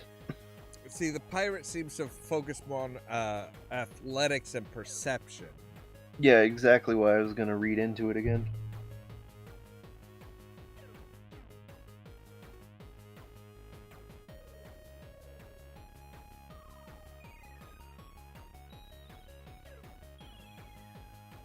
Yeah, because they rely on reputation for the...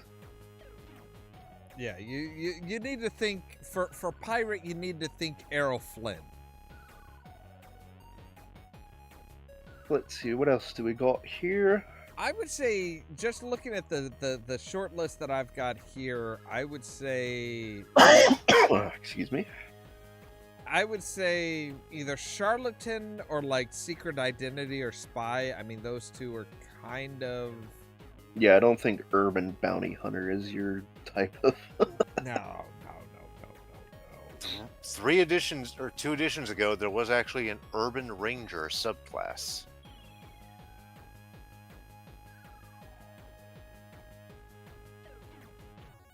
Yeah, I would think like either secret identity or charlatan, which look like they're pretty much, I mean, just on the surface they're almost identical. Deception and sleight of hand for charlatan. The secret identity is deception and stealth. If I recall correctly, the major differences between charlatan and secret identity come down to the dynamics.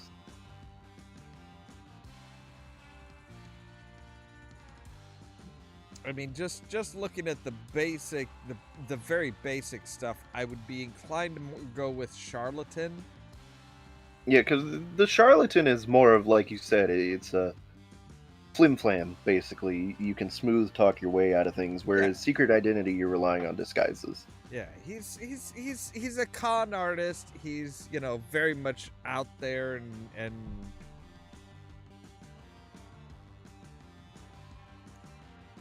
kind of, he not only would a charlatan be able to convince somebody of something, but also distract them while he picks their pocket. Is it kind of horrible that I called that back when I would say it? I think the character classes, I can see you as sort of the used salesman type. I don't know about the like the used car salesman type thing. I don't know about that, mostly because that requires too much. That requires too much of a base of operations, and people generally know where. Oh no, just that sort of the slick setup and that whole, you know what, I like you. More like the person who, more like the person who's running the 3-card Monty in the alleyway. Actually, that's kind of that would work well with my character, considering he is proficient in deception and persuasion. It's kind of like, you let them win a couple hands so that they're feeling good. They know that they can win, and then they lose the next 8 rounds, and they think it's just bad luck.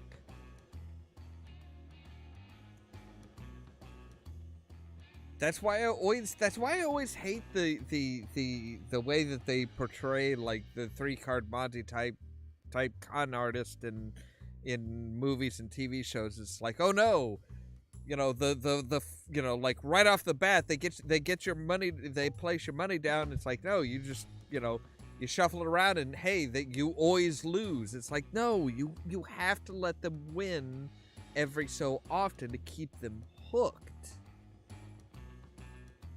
If you don't let them win, that they're gonna, after 3 or 4 rounds, they're gonna be like, the game. They're gonna call it. And they're gonna say the game's rigged and walk away. Trying to remember what the context of what movie it is, but I remember the line where someone was like, "Do you know what the most powerful tool in any torturer's arsenal is?" And everyone's like, "Oh, despair and fear." He's like, "No, it's hope."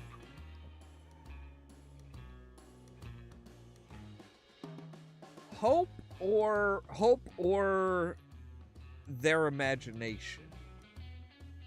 Well, in the context, he was like, no, it's hope. Because as long as they have hope, you can keep grinding them down.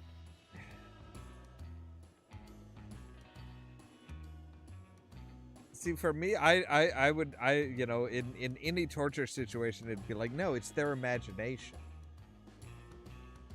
So what is your con? That's the question.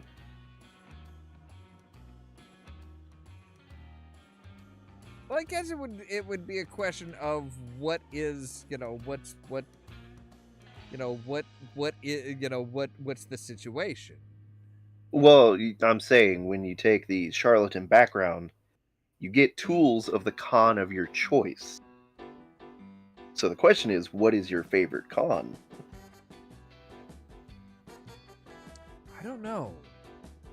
You can get 10 stoppered bottles filled with colored liquid, a set of weighted dice, deck of marked cards, or the signet ring of an imaginary duke. I would have to go with the cards. Okay. The cards are infinitely more powerful, especially when you have sleight of hand. Because it's like, okay, if you, let's say you're playing for a copper, 1 copper per go of the 3-card Monty. Okay, so you are going to probably take the I run sleight of hand cons on street corners. Oh yes. Okay, there we go. Because the other part with the 3-card Monty though is people think, oh well, the mark has to lose. It's like, not necessarily. If you have really good sleight of hand, the mark always wins. But when they go to try and spend the coppers that they won, they find out that every single copper that hit that table is a fake. Mm-hmm. Okay, so here's the other thing. This is the advantage of taking charlatan over secret identity, is that charlatan gets all this and a false identity. Yeah, I was gonna say, the one I was looking at said that the basic starting equipment is, a fine set of clothes, a disguise kit. Yep. And it's like, boom, that's just like, it's like, okay, you a good con artist is never gonna be identifiable. Well, here's the false identity trait specifically is it includes documentation, established acquaintances, and disguises that allow you to assume that persona. Additionally, you can forge documents, including official papers and personal letters, so long as you've seen an example of the kind of document or the handwriting you were trying to copy. Yeah, basically, I'm building Moist Von Lipwig. Basically, yeah. Okay, so now we get into your personality traits, ideals, bonds, and flaws. So let's see.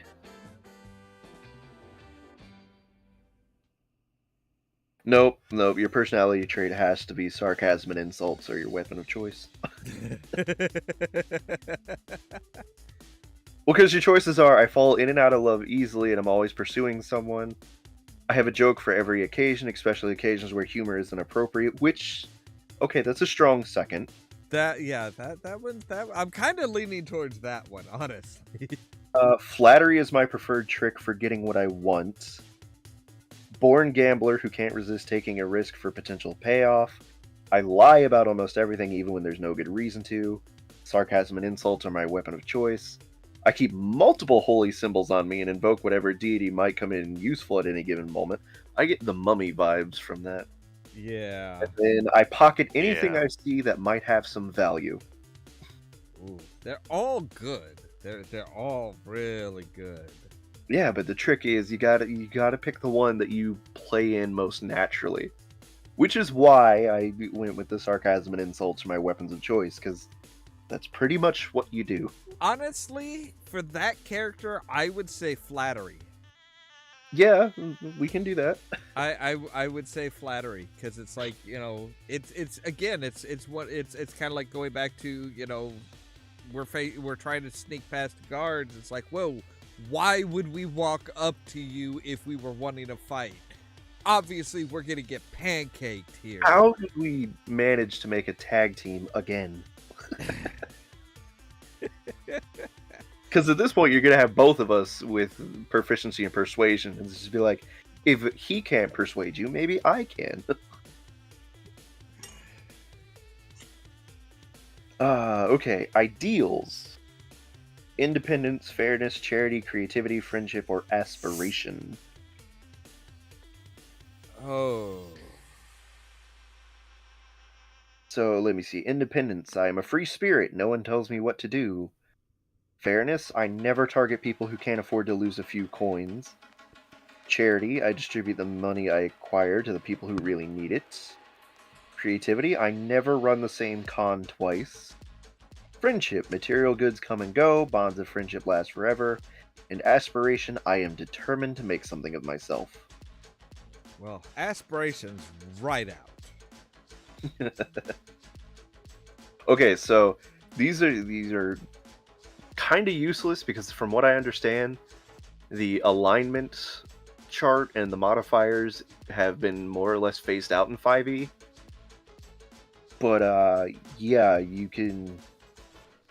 What kind of alignment do you normally lean towards?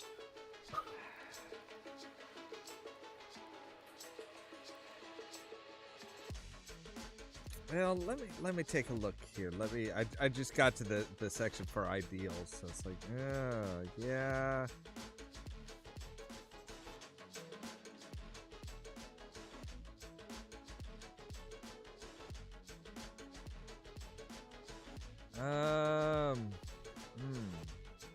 I'm kind of going between creativity, which is chaotic.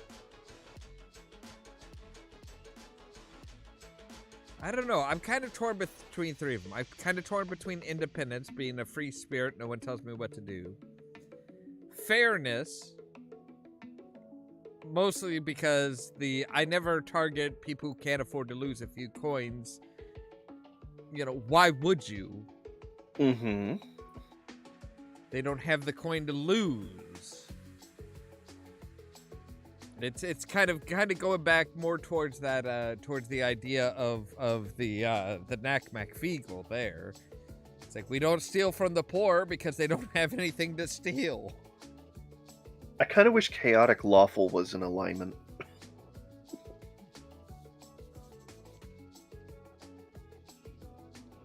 Yeah, I think I'm gonna go with fairness.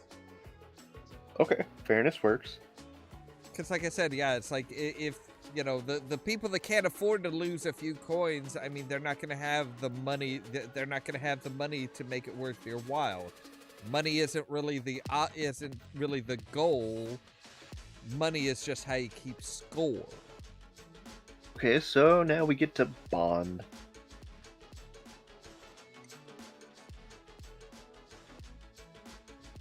Okay, so let's see here. I fleeced the wrong person and must work to ensure that the individual never crosses paths with me or those I care about. I owe everything to my mentor, a horrible person who's probably rotting in a jail somewhere. That has possibilities. Somewhere out there I have a child who doesn't know me. I'm making the world better for... No. I come from a noble family. One day I'll reclaim... Nah, that really doesn't... Powerful person kills someone I love. That's a little too connected. A little too, yeah. And I swindled and ruined a person who didn't deserve it. I seek to atone for my misdeeds. That is just way against him. Way against the idea of what I pictured this character kind of as. Let me see. I mean, honestly, I'm kind of thinking in a very twisted way. I owe everything to my mentor, a horrible person who's probably rotting in a jail somewhere. But with a little probably be the easiest one. But with a little bit of a twist to it. Again, you know, my mind is really going to Moist von Lipwig here from the Discworld series. Yeah, and I was just looking up Moist to recall things. His mentor was Cribbins, who was like, he was a decent con artist, but like basically Moist von Lipwig's attitude towards him is like, yeah, you taught me everything you knew, and I did everything I could to forget it because it was horrible. I've improved upon that. So it's like, I do owe everything to my mentor, and my mentor probably is rotting in a jail somewhere because they stuck to the old ways, whereas I kind of, you know, I kind of took your teachings and improved upon them.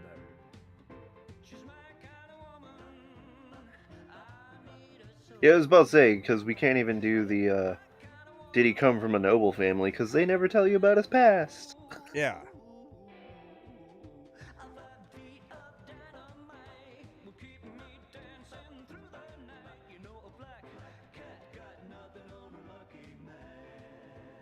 Of course, owe everything is a very vague sort of statement. Yeah. I mean, well, that's the thing. It's like, you could owe everything to the person who taught you how to run cons the dumb way, and then, you know, basically taught you how not to do it. So you do still owe them everything, and they do know everything about you. So they could totally out you as a con artist. Yeah. And if for no other reason than the fact that they are jealous of your success as a con artist. I mean, it does have potential. I mean, that's the thing with the prompts like this. People take them too literally. They're like, no, it has to be like this. It's like, no. You can tweak it. You can change it. You can shift it and twist it around in on itself and make it a completely different background. Just playing with I get two distinct possibilities just from the wording. So, like, either we take the I owe him everything, but again, that doesn't have to be a positive. Yeah. Because it already says he's a horrible person. So, you know, by owe him everything, we're talking receipts for abuse, you know, negligence, all that shit, and it's like, no. I do owe him everything. I have to pay him back tenfold for every broken bone, sleepless nights, every bruise, every cut. And then, you know, a horrible person who's rotting in jail somewhere, like you said, he can out you as a con man, but then now your con is, well, he's rotting in jail. Of course he's going to say whatever he can to save his ass. Yeah.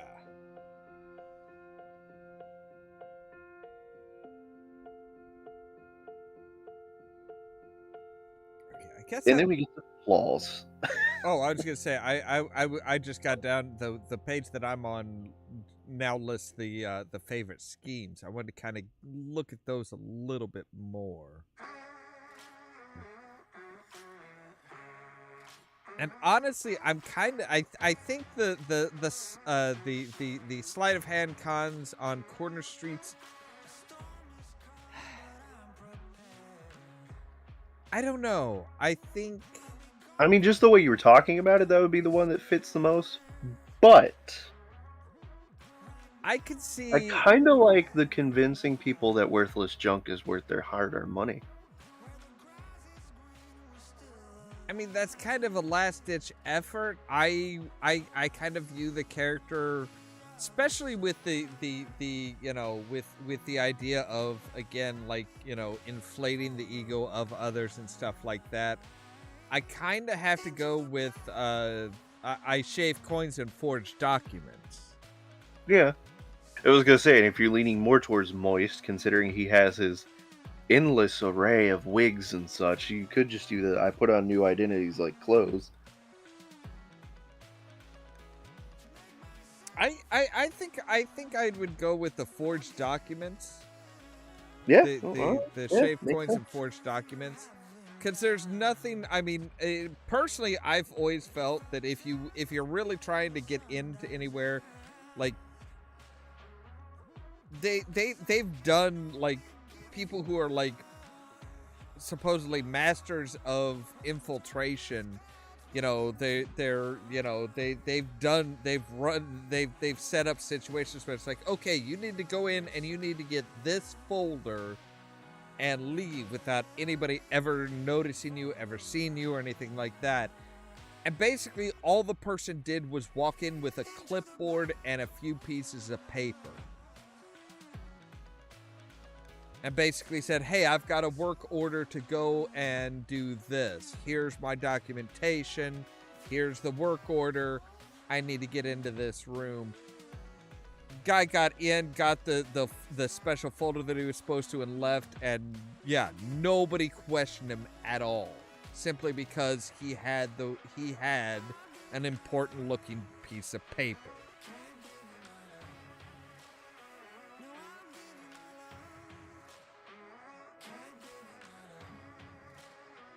A clipboard with a piece of paper can do more than the best set of clothes, the most authentic set of clothes, or anything like that.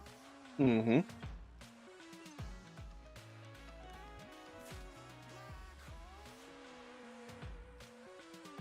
It's okay. The flaw.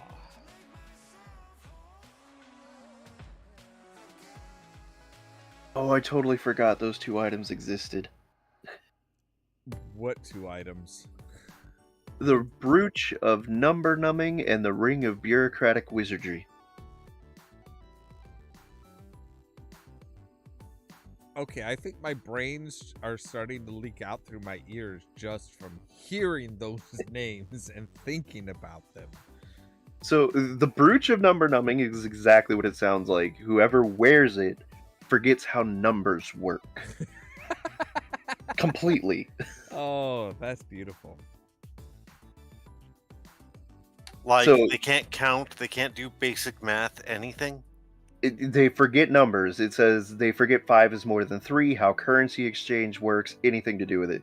This is such a bizarre, esoteric item, and one that seemingly only has one use, screwing people out of their money. Yeah? Let me look up the Ring of Bureaucratic Wizardry again, because I want to make sure that I get the horror of it right. I mean, the brooch would be great even just like in a card game. I mean, could you imagine somebody wearing that, forgetting how numbers work, how any numbers work, while playing blackjack? Oh, yeah. Okay, so the Ring of Bureaucratic Wizardry was an April Fool's item, but it says this cursed ring is indistinguishable from a ring of spell storing, but has one important difference. When a spellcaster casts any spell while wearing the ring, A sheaf of papers and a quill and pen suddenly appear in his hand. The papers are formed that must be filled in triplicate, explaining the effects of the spell, why the wizard wishes to cast the spell, whether it is for business or pleasure, and so on and so forth. The forms must be filled out before the effects of the spell will occur. The higher the level of the spell cast, the more complicated the forms become. Filling out the forms requires 1 action per level of spell. Oh, and it cannot be removed willingly. That is a Lord Vetinari trick there. It's oh, you want to do this? I really don't want you to do that. So I'm gonna need all of these forms filled out. I'm gonna need, you're gonna have to go through the proper process. Yeah. Oh, how about the bone seed? Just try to guess what it does. The bone seed? Yes. I am thinking a whole lot of horrible, twisted things there. Nope, go simple.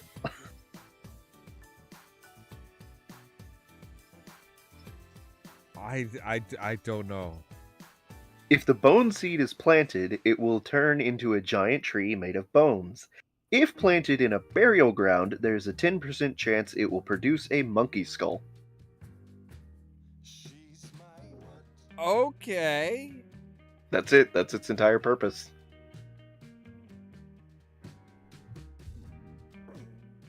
Okay. Now this one I would give to you if you were playing a caster class, which is the Wand of Misplaced Objects. Using the wand. What does it do? Using the wand causes the target to become surrounded by golden orbs, which then spin.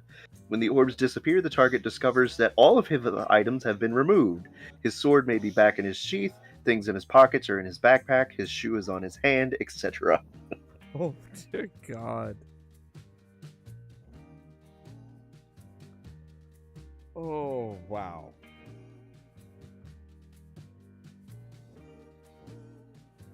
Oh, and then there's the Horn of Baubles.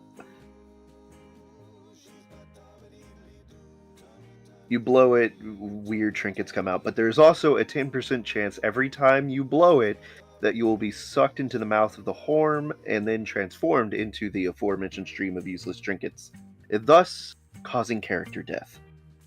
Eesh. And because your body is now destroyed, the only way to be resurrected is with wish. Yeah. Oh, speaking of which, wrestling. Go on. You remember the zombie we created in Baldur's Gate 3? Yes. Apparently when I was looking at the apothecary's secret lab, there was I apparently missed a note there that the evil book, the Necromancer of Thay book that I picked up, was apparently the apothecarian was the apothecary was looking at bringing a dead body back to life. And was trying to say, okay, well, if we, trying all these different spells and stuff like that, apparently the book will give the answer. That was why they kept that book. I think, I going back to the idea of theories, I think that with the woman taking her now zombie husband back to Baldur's Gate, I think we might run into her later and present her with the book The Necromancer of Thay, and as a way to properly resurrect and heal her husband.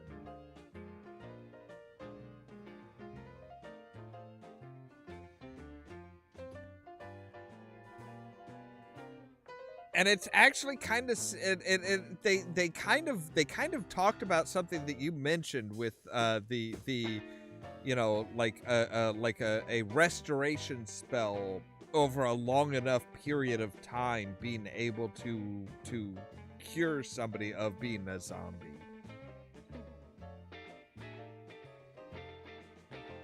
So I think, again, you fucking called it. Like, you nailed that. I was wondering, like, that seems like too big an open end for them to ignore. Right? Yeah. Like, you might have to save them from a mob or something, but Yeah, I think you pretty much nailed that one. Which is just, yeah, it's like, wow, for all the bizarre shit that was happening that night, it's like, damn, you just fucking called it. it's kind of what I would have done if I was running the game. Which is one of the things I love about Baldur's Gate 3 is they look at it and say, okay, you know, they obviously had a team of people that play D&D thoroughly to try and like figure out, okay, what would be a really cool idea? What would be the, you know, what would be the very specific stuff that people would say or try? I think it was last night when we dealt with the people that were hunting Karlach, the tiefling with the infernal engine for a heart. After she does her rage and like sets fucking the entire building on fire, she's like, "So, what do you so, how do I look?" And even before the options came up, I'm like, she's literally on fire. Come on, you just gotta say that she looks hot. And that's like the second option. I'm like, okay, they get how the player's mind is going to work. Gamers for gamers. Oh, and I did find out, Caden, the bugbear and ogre coitus interruptus. Mm-hmm. I played through a couple different times. I've got a couple different saves, and I went to that same spot and looked at them after I killed them, and the coin balance does change a little bit. The bugbear always seems to have either 2 or 3 gold coins, and the ogre always has 1 or 0 gold coins. So I'm thinking the bugbear was paying the ogre. I mean, that's the way I said it. I was like, there's no way the ogre's paying the bugbear.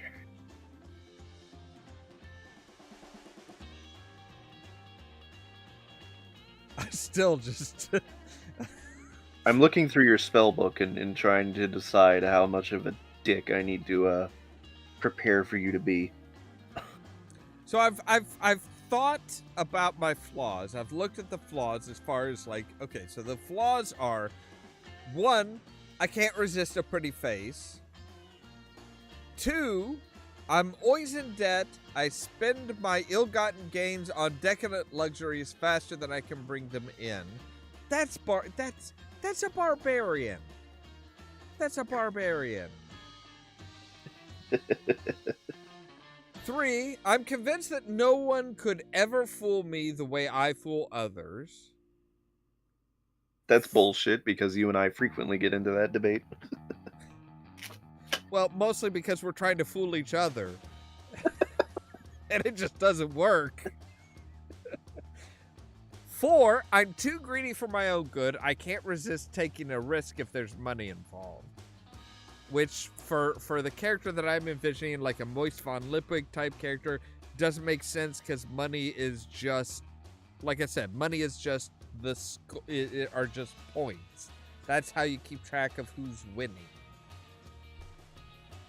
5, I can't resist swindling people who are more powerful than me. And 6, I hate to admit it, and I hate myself for it, but I'll run and preserve my own hide if the going gets tough. Which doesn't sound like a con artist at all. It's like, that's That's self-preservation. I think, looking at the options, I think I would have to go with number 5. I would have to go with, I can't resist swindling people who are more powerful than me. Yeah, that sounds about right. And it goes really well with the, hey, you don't steal from people who don't have.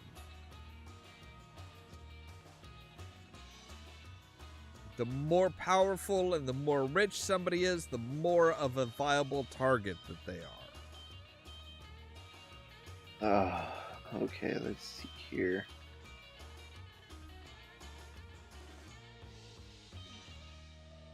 Now, apparently you're supposed to roll. Apparently, according to the what it looks like here, you're actually supposed to roll for these.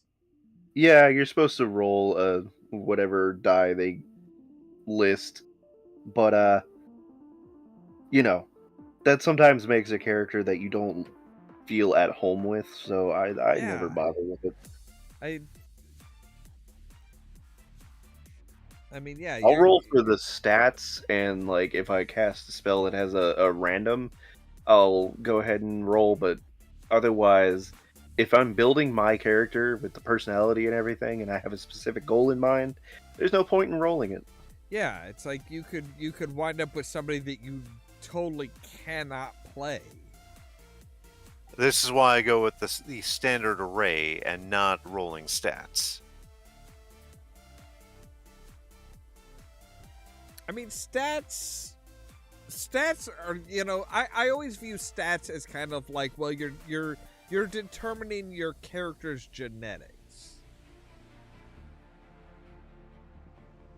So it's one of those things where it's like, hey, if they're weak, that's just down to their genetics. But it's like, but their personality traits and stuff like that, it's kind of like, that is core to how you play your character. And if you're, if that's all up to randomness, that's, you have no agency, you have no choice. That's just, yeah, it's a real shitty way of doing it.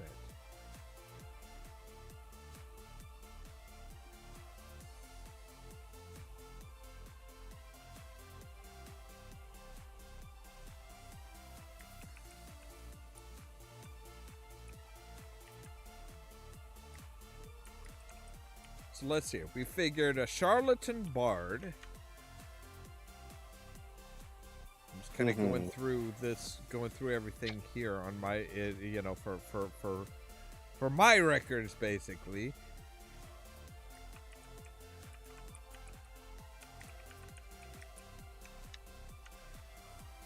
Let's see here.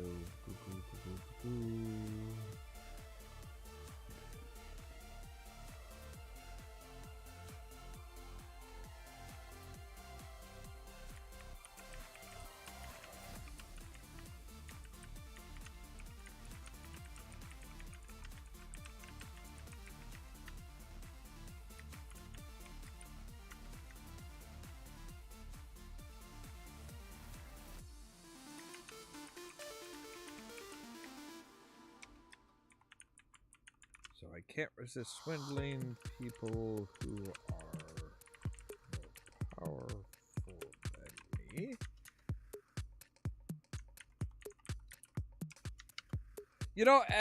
I've realized we may just go ahead and have to just say screw it. We need to run a game.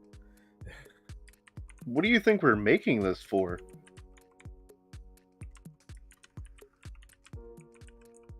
Thought you would have caught on by now.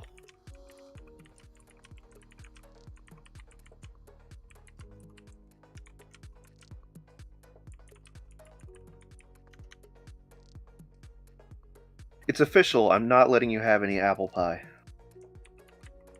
Why not? I mean, to be fair, I prefer cream pies over fruit pies, and if it has to be a fruit pie, I vastly prefer cherry. Yeah, it's for one of your spells. You need a crust from an apple pie.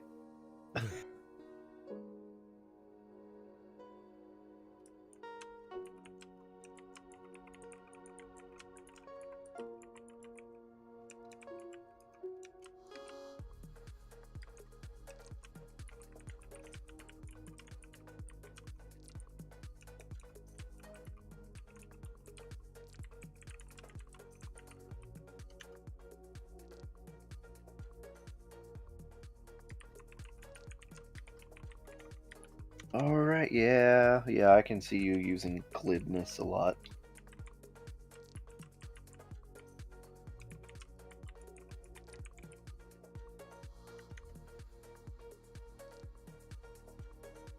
Alright, so that's got all of the basic traits down.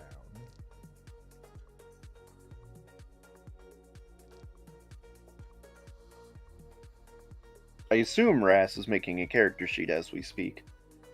Nope, not yet. Not Gotta have yet. concept down, and you gotta pick where your stats go. Like, we have an idea for Bard, we're talking background, and we don't have race nailed down. Yeah, we don't have the race nailed down, but we do have a charlatan, bard,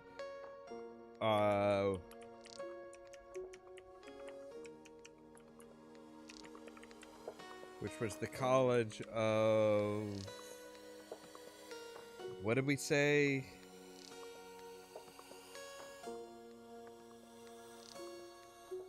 Is it eloquence? Yes. That was Yeah. it. So charlatan, bard, college of eloquence. As far as race goes, we get into the do you want to use strictly vanilla or do you want to dip your toe into homebrew?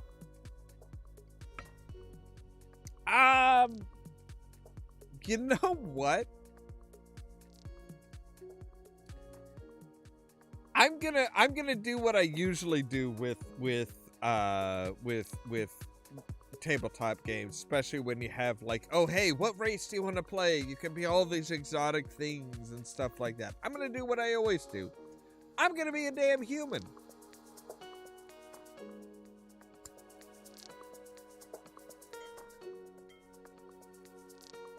Okay. Just because that's the type of thing it's from what I've seen of stuff, it's like that is one of the more rare things, is just being like a human that's good on their feet and doesn't have anything special, doesn't have anything really unique or anything like that. Like when I was part of a Doctor Who game, I was just a straight human, no special anything. Same with Shadowrun. It's like everybody's like, oh no, I have this magical ability, or I am a decker, or I have all this cybernetic stuff. It's like no. I'm gonna be off the rack human because fuck it. It's most of the time, it's one of the most unique things you can do in a role-playing game. It's just be a regular human.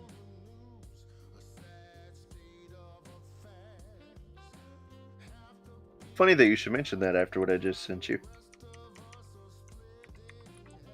The character I would want to play in a Doctor Who game might not get allowed. What? Half human, half ice warrior combat medic. I mean, we had a werewolf, and we had a werewolf. We had a Centauran. Let's see here. We had basically a cybernetic android. Yeah, I actually think that would be allowed.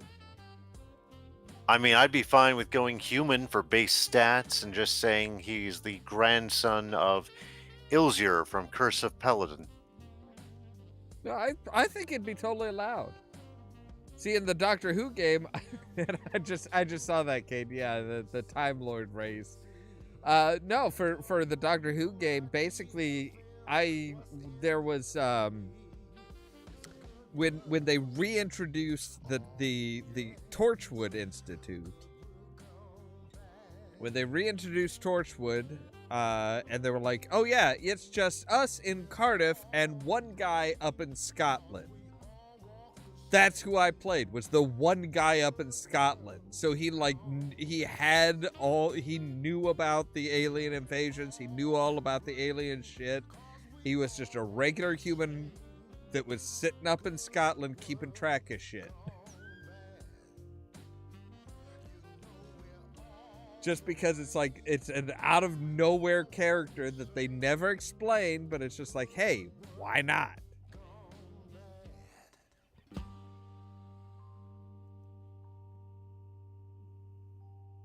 You know, I'm almost happy that I haven't been following Doctor Who because I cannot wrap my head around this right now. One other concept I wanted to play: Gallifreyan gone feral. Well, that would be fun. Like, not full-on Time Lord, can't regenerate, but definitely Gallifreyan.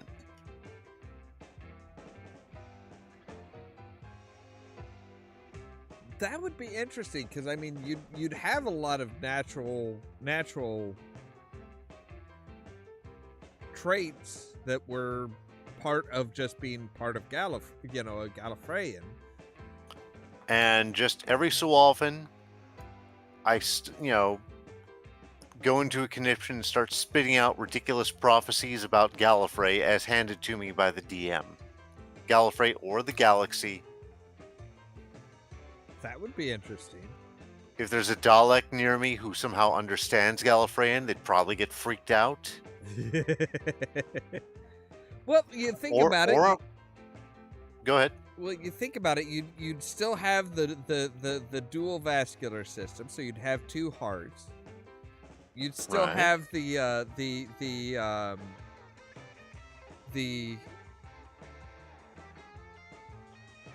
I'm trying to remember how they worded it. Basically, the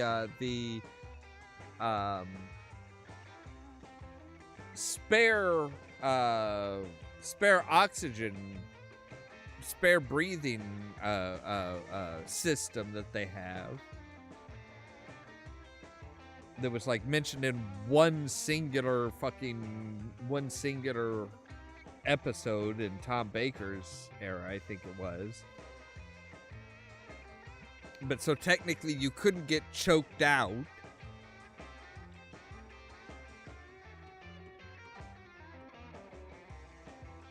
So yeah, that would, I mean, there's still a lot of benefits to playing that type of a character, even without regeneration or anything like that. Side note, why the hell have we not seen Louise Jameson come back to reprise Leela? Feral human who went to go run off with Gallifreyans in the countryside. Yeah. I don't know. Like, she's still doing acting. Someone explained to me the 14th Doctor. It's basically the 10th Doctor all over again. I know, and that's what I'm sitting here like, what? How? Why? What? There are too many things we can't explain. Like, why did the 10th Doctor regenerate with their own clothing? The 14th. Because they are not wearing what 13 was wearing. That one, they just said they did that specifically because the showrunner said that he felt if Tennant were to regenerate in 13's clothes, they would take it as a mockery of feminine traits and drag culture. So he would rather just have him regenerate his clothes with the body. I get that to a point, but it's not. I mean, what happened in the Trent? I am still towards the end of Capaldi's time. I've not cut up in years. But didn't 13 show up in 12's clothes? I get this to a point. No. But okay. Technically not, I don't think. All right, then I have not seen that scene, so I admit I'm a little okay, but I mean, if I recall, 13 was a special case because they didn't actually regenerate within camera. I believe the TARDIS was currently in the middle of one of its oh hey, we're all gonna fucking die moments. So kind of like, so not quite the 6 to 7 transition, but honestly, okay, see, then if that's the case, you think they would just do the same thing for 13 to 14, but Let me see. Actually, here. I think she did. I think she did regenerate in Capaldi's clothes. I mean, Capaldi does wear nice clothes. But here's the thing: is there's nothing. I mean, the showrunner. I mean, I could see the showrunner saying that and being like, "No, we don't want to do that." But it wasn't like there was anything specifically feminine about the 13th Doctor's clothes. Yeah, I saw that scene. Like that spoiler I gave myself. I'm like, there's no reason you just wouldn't have the clothing stretched a bit. Yeah, I don't think you'd even need to stretch it a bit. I mean, didn't Doctor Number 13? In some of the promotional stills I've seen, she wears a suit occasionally too, doesn't she? I think the suit is when she is supposed to be when she regenerated. Okay, but- so I'm watching the scene. 12 to 13, he did regenerate in camera. He was just a dramatic bitch about it. As bad as 10 to 11?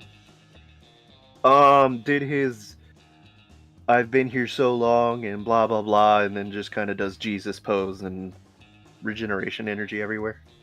Oh God, it went for McGann. Well, they really did the whole Jesus pose. That's kind of been their regeneration ever since pretty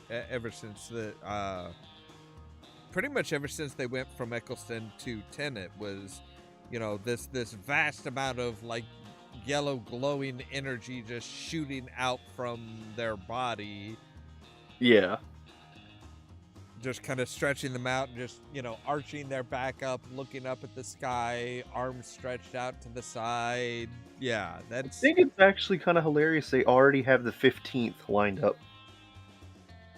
Oh, I yeah. mean, 14 was meant to be like kind of a, oh hey, didn't see this coming. Well, the 15th was originally supposed to be the 14th, so I'm like, but then why did we bring David back? Because they wanted to do some of the specials. It's not a full season. It's just like I think it's like three specials. Yeah, and that's the only reason I can find is because it's the 30 Donna Noble specials and the what does it say? 30th anniversary? We literally haven't seen Donna Noble since 2010. Yeah. Yeah, well, she's coming back. Yep.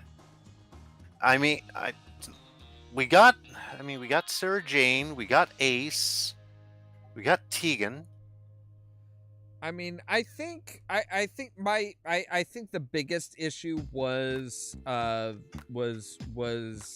whole COVID pandemic.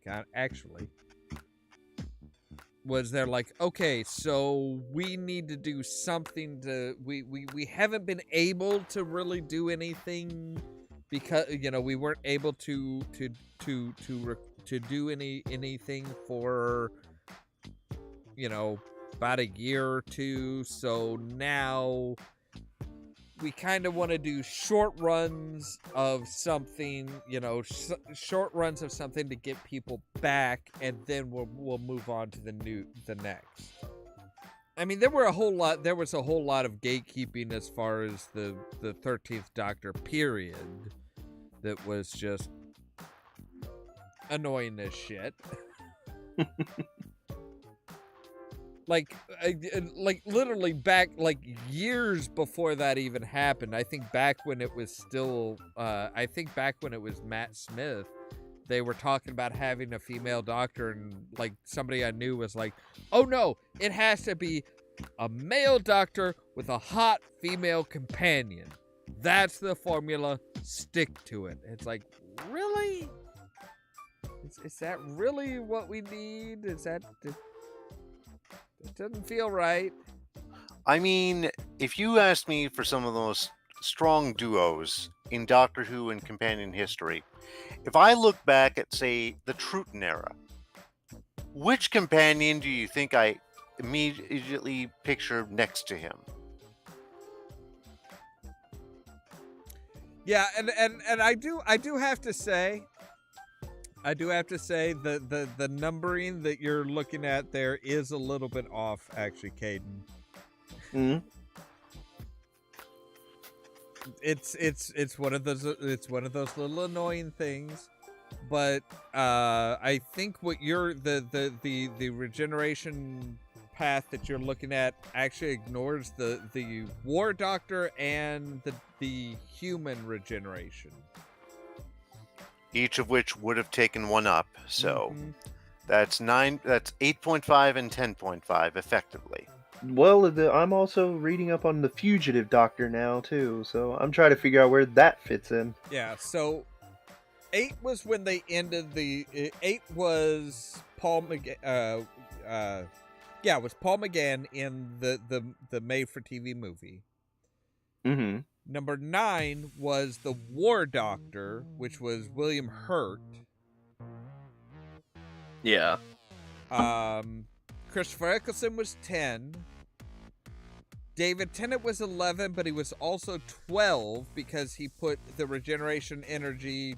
He used the regeneration energy to heal from a Dalek wound, and then put the rest of it into his hand, which later And that hand regenerated grew into a into- yeah. human. Yeah.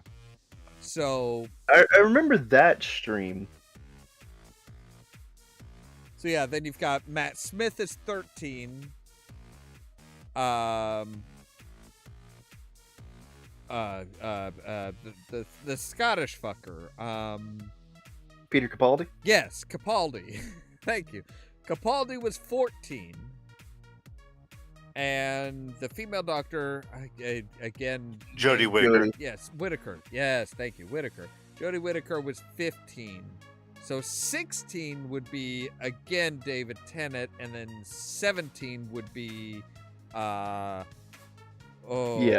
God. Yeah, we haven't said enough to memorize his name yet. Cutie got one. Cutie got one. Thank you. Yeah, but I think what it is like Rest said, they tend to count War Doctor as like a half regeneration. But it was a whole different Yeah. character that we just never really saw Yeah. their full Right. experience. When I Right. say the 0.5, it's as in those who refer to themselves as the Doctor. And Tennant was technically 3 regenerations now. Yeah. 2 of those probably would refer to themselves as the 10th Doctor. Because the War Doctor doesn't get counted in the counting because, quote unquote, he didn't want to be known as the Doctor for what he was going to undertake. Yeah. Yeah. He cast off the title. Yeah. But it's still the same line of regenerations. I do like how they finally just kind of like were like, hey, you know what? No, you guys can stop counting on your fingers and saying, oh, but the show has to end here unless you come up with some of. I do appreciate how they kind of changed that for the Doctor. That felt like a cop out to me. I appreciate the way they did it because it was one of those things where it's like, yeah, it's a little bit of a cop out, but it's also at the same time, it's like, how the hell did the Time Lords come up with regeneration? How did they learn that? They had to have learned it from somewhere. Well, it's also implied because, well, look at our good friend, why can't I remember her name? River Song. Can't believe I forgot her name for a moment. That she wound up regenerating because, she was conceived in the time stream. So presumably the Time Lords accidentally discovered it. No. That's not how they explain it in the show. You haven't gotten there yet because you haven't seen Jodie Whittaker's stuff. But they actually do. I mean, do you mind minor spoilers for that? It's up to you. Hold off for now. Okay. But yeah, it is explained how. It is explained why and how. So. And yeah, it's the 60th anniversary specials that are coming. It's out. another one of those. They gave the explanation, and then the fandom's like, torn because half of us are like, that's a cop out, and the other half's like, oh no, that was brilliant. I won't say it's brilliant, but it's like it does kind of make sense. It's like this is unexplained territory here. Nobody explained that part of the history. Okay, so technically, even if we're doing the renumbering, we were still off because we forgot about the Veil Yard. A potential future one.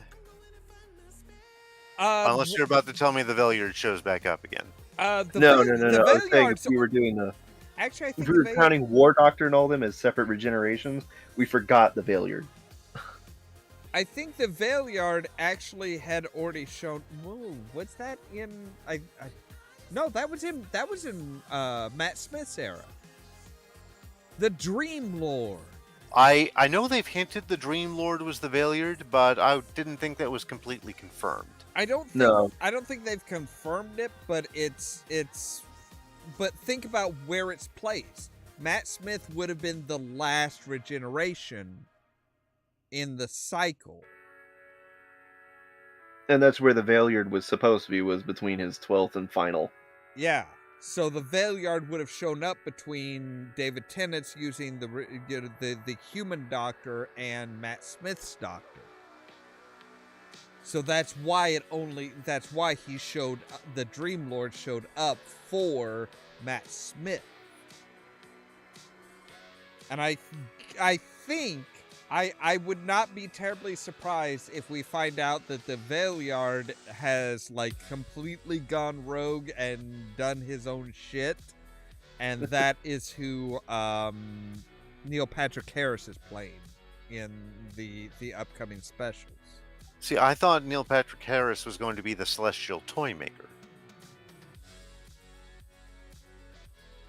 I don't know. I haven't heard anything specific on it. Then again, I keep hoping for, oh God, why can't I remember her name? The Doctor's granddaughter. Susan Foreman. I keep hoping Susan Foreman will show up. The actress is still alive.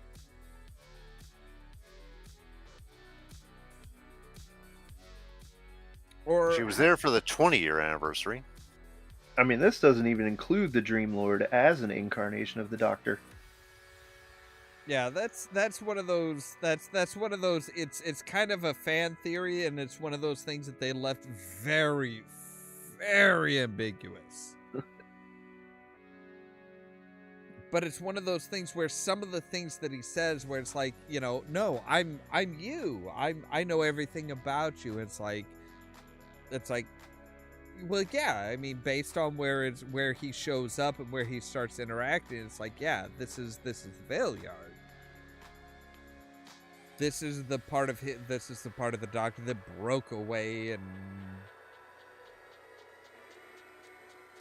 this makes me wonder about. Okay, so way back in the 80s, the FOSSA games were trying to forge some of their own Doctor Who lore, and this is where we're going to come back around, definitely full circle to theories. And that included who the Master was. Briefly, they tried saying that the meddling monk was also the Master. Then they tried saying the War Chief was one of the Master's toadies from the War Games, stuff like that. It got really weird. A lot of people took some of that quote-unquote to heart as canon. I mean, that's one of those weird and wonderful things with Doctor Who. Is it's like they leave a lot of stuff very, very vague. Like, if you remember the Logopolis, the last episode for the Fourth Doctor, he basically sees his future regeneration following him.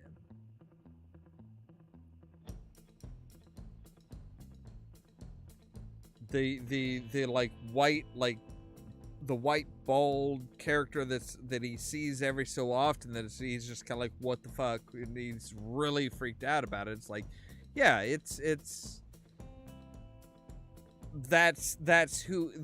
he finally recognizes that character as, oh, that's my next regeneration.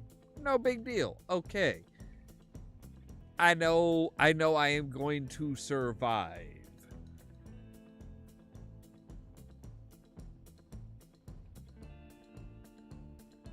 And I do like the fact that Davies is back for the specials, at least. Davies always did a good job with Doctor Who. Stephen Moffat was good. He was okay. I will say he was okay. He kind of tried to explain everything away and like delved way too deep into like fan theories and stuff like that for my taste. But it was, you know, it's one of those things where it's like, I'm glad to see Russell T Davies back, at least for a short time. I don't know if he's going to stick around or not. I hope he does, because his stuff was always better. His stuff was always very, very kind of deep, and he understood that, hey, you know, we're just, you hint at stuff. You don't explain it all away. You just hint. I'll explain later. And later never comes.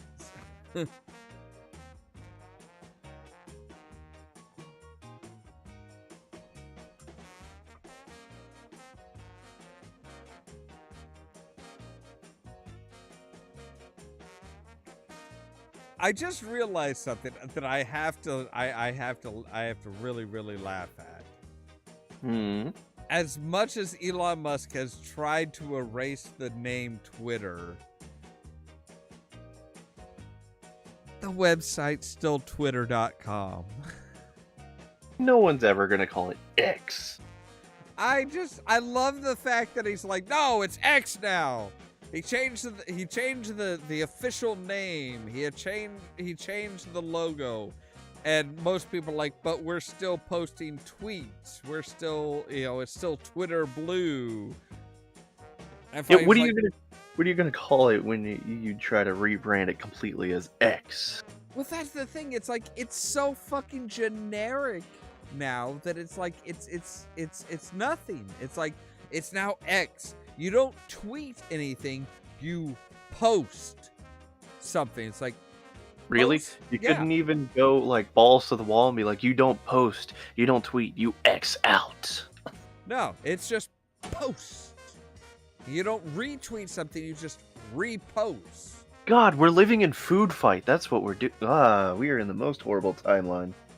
You don't even, it's not even Twitter Blue anymore. It's now just premium. It's like, how fucking generic can you make something? It's like, there is, Like I said, we're living in food fight. Brand X is taking over to make everything bland and generic. Right? But yeah, it's just like, it's like there is nothing to differentiate this from anything else. It's like, oh, it's a post. Cushing did 2 films. Huh? Said I didn't know Peter Cushing did 2 Doctor Who films. Oh yes. That's right. He did like some like completely disconnected, totally unconnected shit.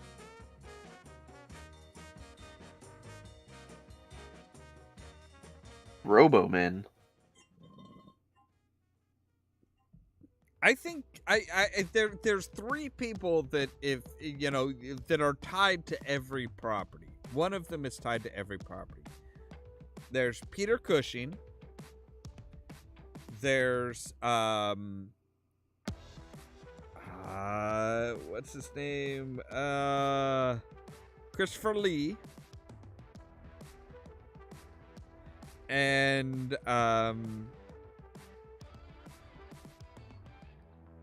I'm trying to, my brain is splitting between Ian Wait. Malcolm.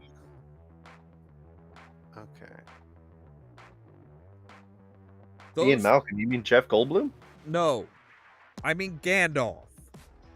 Oh. Between those three, they are tied to just about every single every single major property. Well, yeah, Ian McKellen is just amazing like that. Ian McKellen is. Christopher Lee is just. Christopher Lee just did pretty Actually, much anything. I found someone who puts all of them to shame by tying together the entire geek universe. Christopher Lloyd? No. Really? It's actually part of my geek trivia. Now I'm curious. Okay, well, let me get to it because I wrote it on my notes. I'll give you the question, but I won't give you the answer right now. Hang on just a moment, 'cause I need to go to the bathroom. Well, I gotta find the question, so there you go. All right. You guys talk amongst yourselves.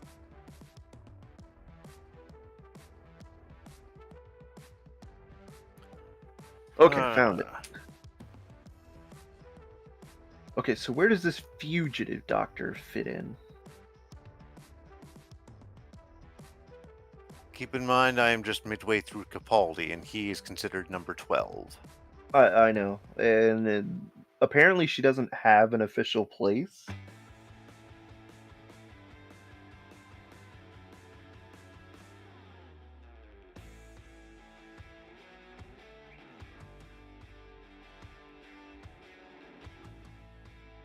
I'm reminded of, oh gods, what's his name? He was on Curse of Fatal Death, but he later did some cartoon Doctor Who adventures on BBC.com. This was in the 16-year hiatus between Doctor Who, well, continuities, kind of, between 7 and 9, when they weren't even sure if we'd ever see Paul McGann as canon.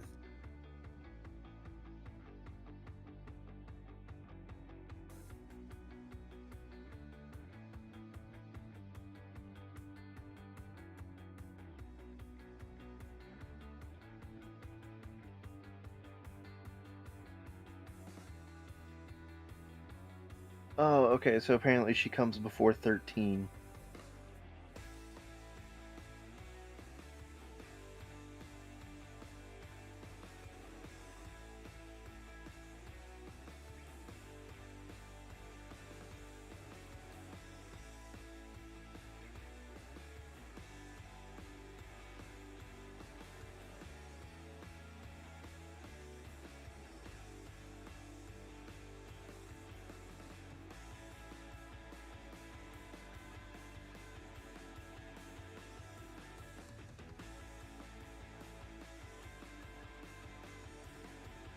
Are you talking about the Shulka doctor? Yes, Scream of the Shulka. Yeah. Big Finish put together that. They also did Real Time, which was a Colin Baker adventure, and Death Comes to Time, which was Sylvester McCoy.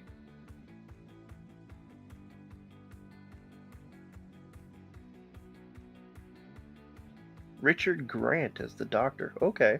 Yes, he shows up. He does portray a villain, I think, during the 11th Doctor... 10th Doctor era, during one of the bank holiday specials.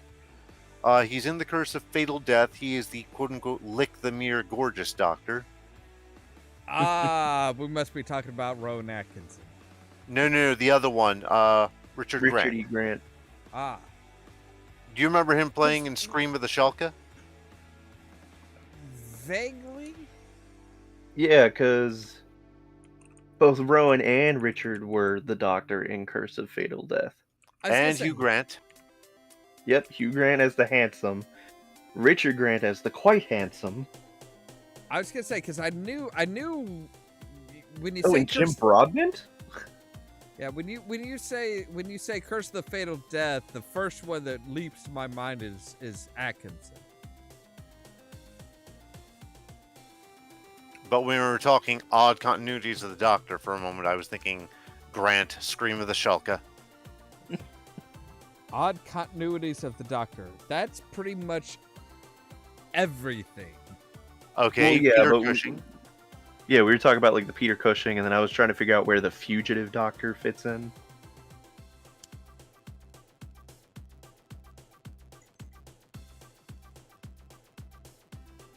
Fugitive.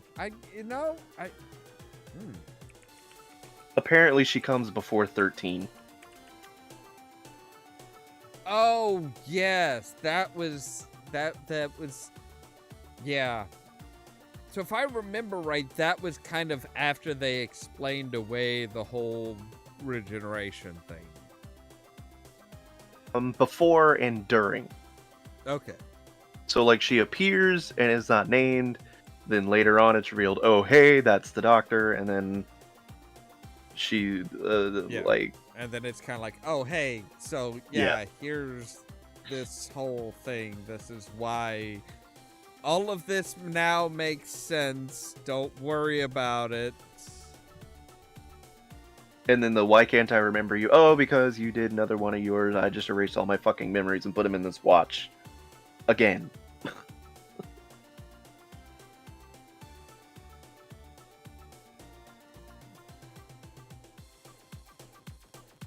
Which I do have to I do have to side with the Doctor on that on one thing in that pears are fucking disgusting. I'll agree with that.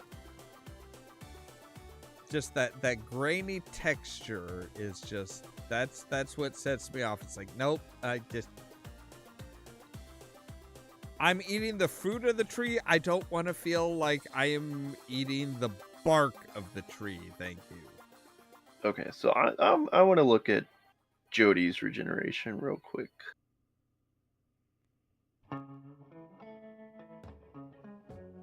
I would, but I am sure that would be flagged in an instant.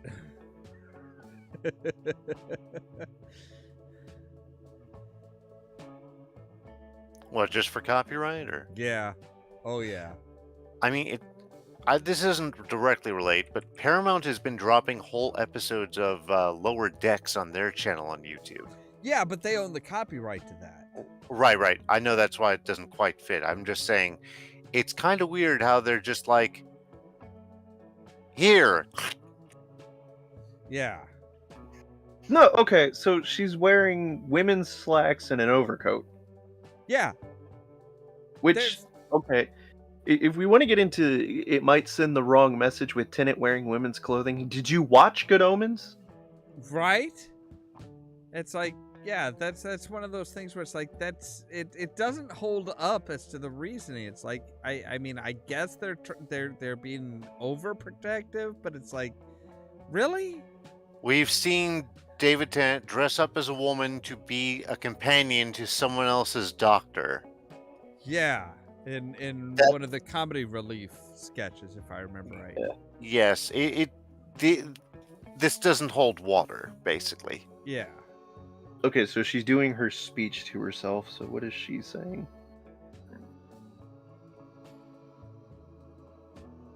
I'm pretty sure the BBC go ahead and drop that one themselves if we're talking 13 to 14.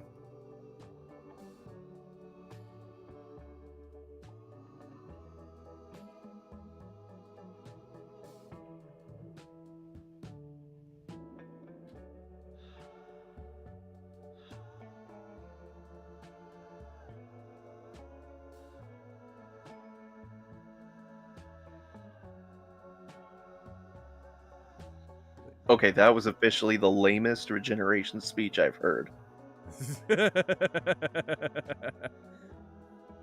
It's the only sad thing about this is I want to know what happens next. All right, Doctor, whoever I'm about to be, tag you're it.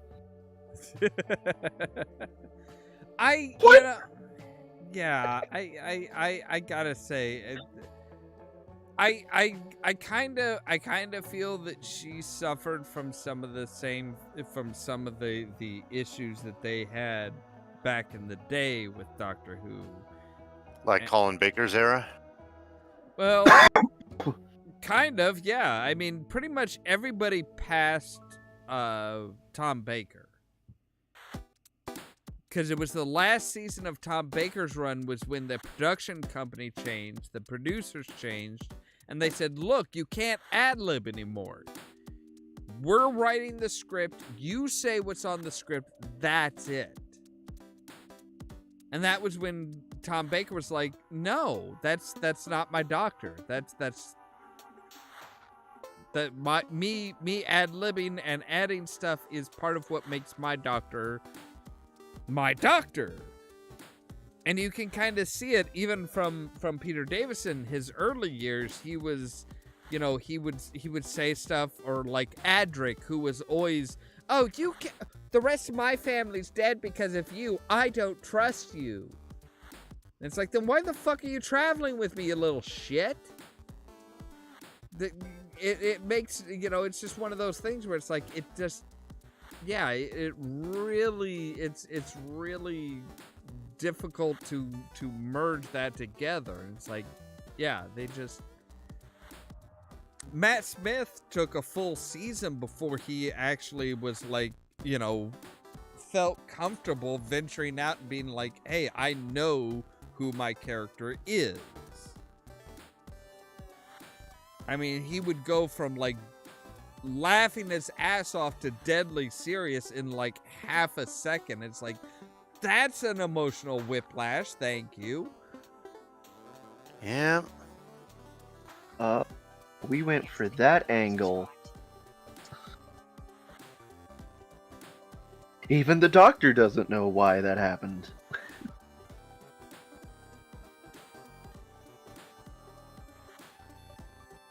Like, if they start writing in a reason why the doctor gets a regeneration that creates its own clothes, okay. No, I meant the why is the form repeating itself. That too. I guess technically with the explanation they gave, it is possible. I should note that, again, although this wasn't considered a canon source anymore, in the Old Master supplement, they say that some of his regenerations are identical consecutively. Yeah, it's, I mean, it's one of those things where with the form itself, it's kind of, there is kind of the idea of, well, the form fits, the form is designed to fit the situation.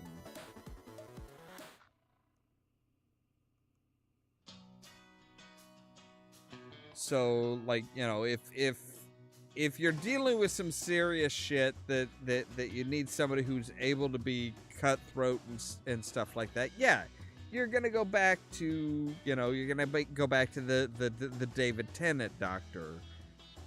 That's just gonna make sense. He was one of the few, he was one of them that just like, oh no, he could be totally goofy and shit, but it's like, oh no, there's an underlying seriousness that he's like, nope, I ain't taking no shit. I like that his first act was to run his tongue through his mouth and be like, I know this.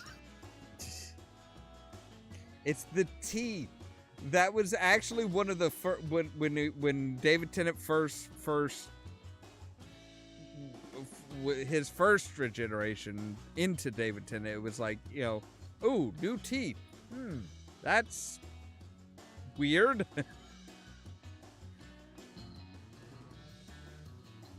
See, with the revelation or not, I'm wondering if the fact that he did what he did with the War Doctor and like purposely screwed around with the regeneration, I wonder if that had some effect on it. I could. See, I told you guys would come up with theories eventually. You just gotta spitball.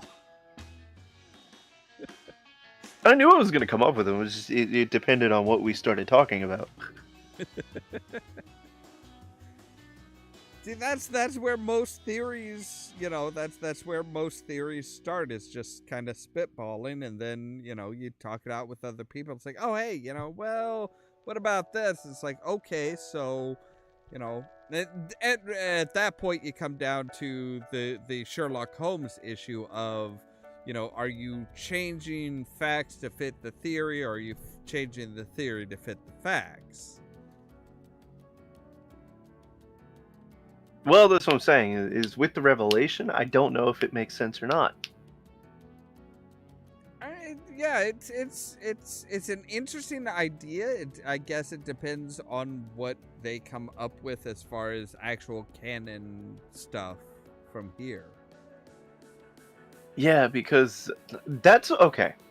That's one of the reasons I found it as big of a cop-out as I do.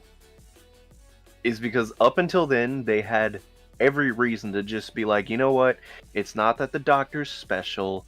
It's not that they have some sort of amazing ability. It's just, no, they always find a way to replenish the cycle. Yeah. And with the amount of times he's been through the time vortex, or in God knows what, wouldn't surprise me if something about his physiology altered and was like, oh hey, you know what? Just, I can regenerate a cycle every now and then. Well, and they actually covered that back before, way before that, as far as, the Master was given a whole new set of regenerations. Which they've offered him repeatedly, but what the hey?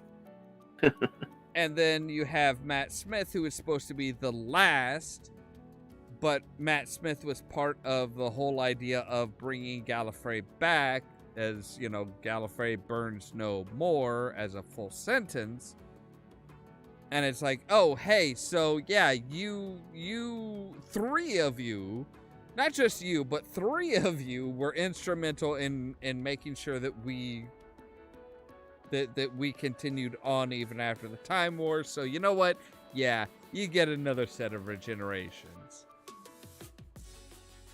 We're feeling generous. Why not? We gave your mortal fucking enemy a brand new set of regenerations. We can do the same for you, since you saved all of us. I know she does briefly join the Doctor. I've had a little bit spoiled for me, but I would have liked to have seen the Master just become a companion for a bit. At least one whole season. That, I don't know if that would have lasted a season. I mean, it looked like it was working pretty well for Richard Grant's Doctor. I mean, the problem is you kind of come into what I'm officially stating as the Disney Plus problem of, you kind of hint at, this is the real big bad is this person, but you don't introduce it until like the very end of the season. Basically kind of sequel baiting. I admittedly was thinking more of the Master's the closest thing Doctor Who has to Loki. Kind of, yeah. But no matter which iteration they are in. But it's kind of like it's kind of like in Hawkeye, how the big bad. Spoiler alert for Hawkeye, if anybody cares. I am midway through first episode, but I have been for a year, so go for it. Okay, so the big bad, the person that they're really facing off against is Wilson Fisk, the Kingpin. Same actor as Daredevil? Yes. Okay, I can get behind that. This is Vincent D'Onofrio's Kingpin. But Loved him since Full Metal Jacket. But they don't introduce him until like the last 2 episodes. And it's like, okay, so the whole series is kind of like, the whole series is kind of just fluff to introduce Vincent D'Onofrio as Kingpin in the official MCU. And it's like, okay, that's great, but what the fuck was the point of this series other than to introduce him? And they kind of do that time and time again. They did the same. They did it with the Loki series. They did it with so many different series And I fear that's what they're doing with Ahsoka. I'm worried that that's what they're doing with Ahsoka. I At some watched point, an I'll have to episode or sit, 2 of that the other day. I'm going to have to sit down and watch Ahsoka. It's good.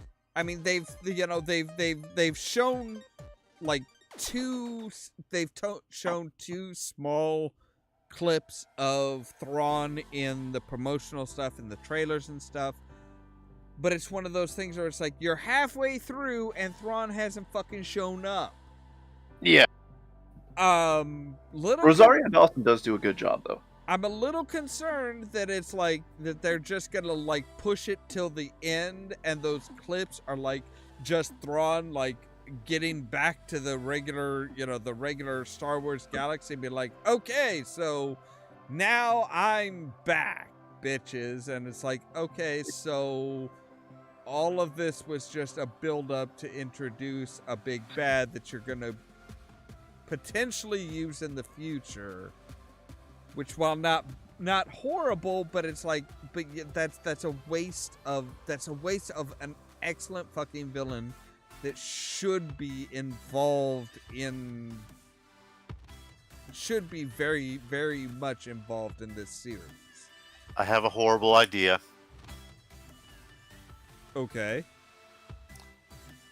Thrawn doesn't stride in at the head of his alternative empire military. He flees in and gets saved, possibly by Ahsoka, and he explains that the other empire has been destroyed by a new enemy. It's the Yuuzhan Vong. Well, that is kind of where some theories are going, because Ooh, I would love that. I didn't think people were already saying that. you have you watched None of it. Rebels? Bits of Rebels. So okay, I know most about Ezra Bridger, etc. But do you know how it ends though? That's the key. Okay. I know Ahsoka is a member of the crew for at least a bit. I know Maul dies in the end to Obi-Wan. And Obi-Wan promises him something before he dies. And Maul dies happily. So this is kind of key to Ahsoka. It is kind of key to Ahsoka. So have you seen? Do you know what a Purgle is? No. Oh wow. Wow. Okay. I would highly suggest to you and anybody else who has not seen all of Star Wars Rebels. There is a YouTube channel called New Rockstars. They just did a recap of Rebels, focusing on key episodes that you should and key information you should know about going into Ahsoka. Is this the episode released today? Uh Anakin Skywalker goes plus Ahsoka World Between Worlds Explained. No. They literally did a full like recap of all of the Rebels. Okay. I will look for that. I found the channel though. Yeah. I mean, they do amazing. They really do amazing work. Yeah, EA Voss is an astounding as far as like really just compacting things down. And he actually does better than some of their older, apparently now gone, hosts that really just kind of like they create a theory and then they, it's kind of it's the Sherlock Holmes problem. It's they create a theory and then they try and force everything into that theory, Twisting facts to suit theories rather than theories to suit facts. exactly. Exactly. And I found the Rebels season breakdowns 1 through 4. Yep. Okay, I am bookmarking that. Yeah, that will get you up to date and get you to the point where you have an idea of what's going on. Because it's they have the ability to introduce a lot of really bad shit. The problem I have with them introducing some of the Legends bad shit is this is supposed to be happening between Empire Strikes Back and The Force Awakens, which means they have to introduce these things and then resolve all of this before before they come chronologically up to The Force Awakens. And that's a lot of shit that it's like, wow, nobody said anything about this before now. Nobody talked about, big bad, like, things that hate mechanics and robots and have no presence in the Force. Because that seems kind of major. Seems like something that people would be like, oh, hey, remember these nasty fuckers? Could it be them again? Actually, I think the most fun I had while watching Ahsoka was trying to explain it to my parents. Oh, God.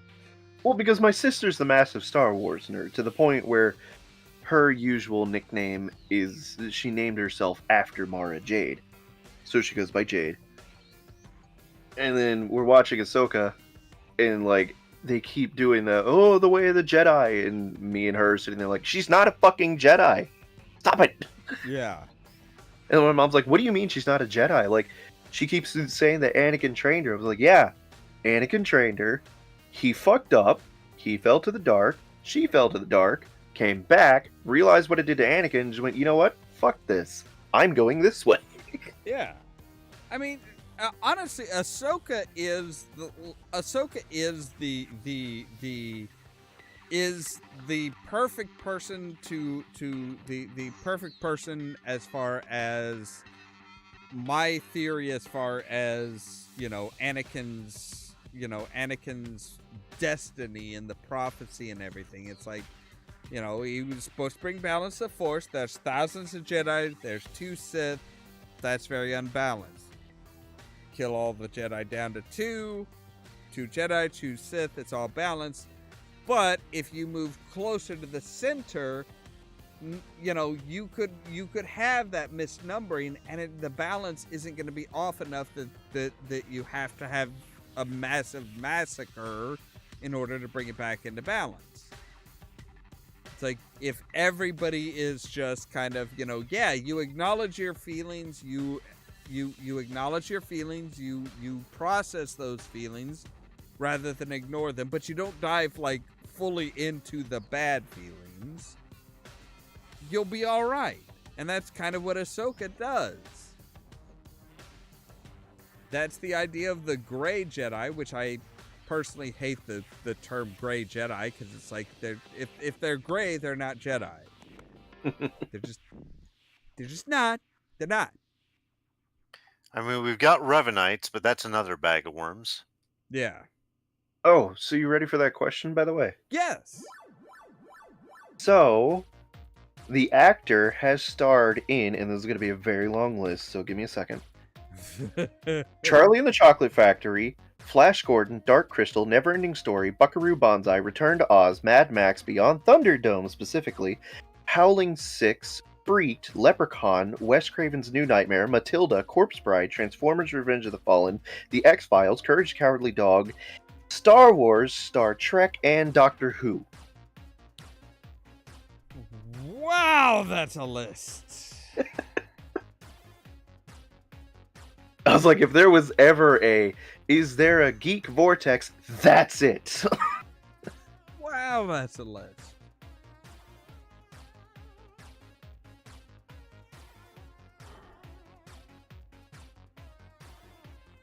Ooh.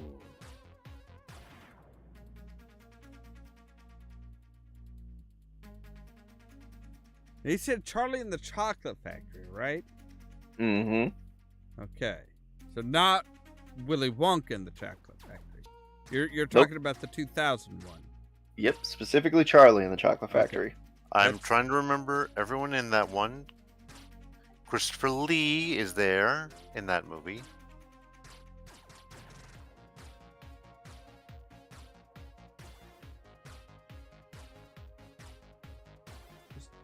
As a dentist. Yeah, he was Willy Wonka's father. Yep. And Christopher Lee was in The Howling, but he was only in The Howling 2. As the hunter.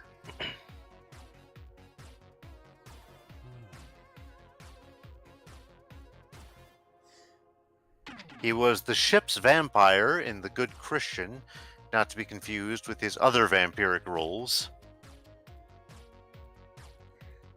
Ooh. That was a weird movie, by the way. Do not watch The Good Christian unless you really, really just want to feel like a filmmaker hates you.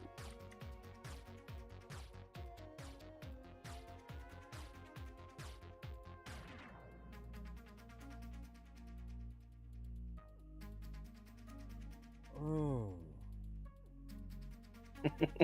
that is a.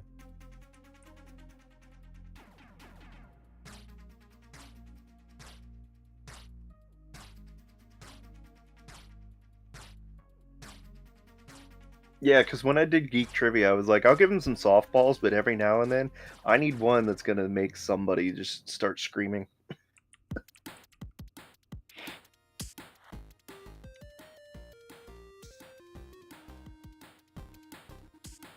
Oh.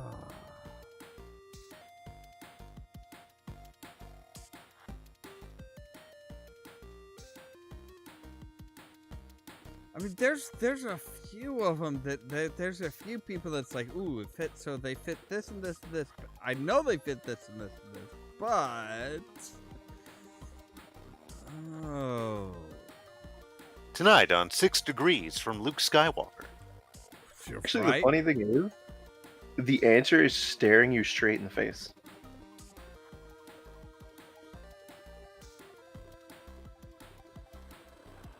Talking one actor has been in all of them, right? One actor has been in every single film I just listed. But it's not Christopher Lee. Nope.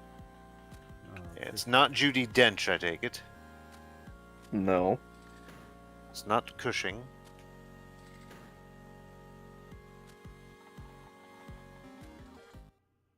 oh. See, the trick is, and this is the only hint I'll give you, you might not realize he's in the film because you might not always see him. Right. I mean, well, some of them that you listed, it's like, yeah, it's got to be a. It has to be a. It would have to, almost have to be a voice actor. It's not Proust or Mayhew.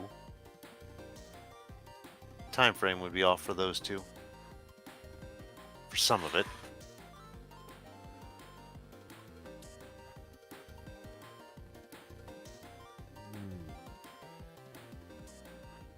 This is a good one. Warwick? No, but you're close. Warwick? Yeah. Remember, Warwick wasn't in Charlie and the Chocolate Factory. Wait a sec. Wait. So voice actor? No.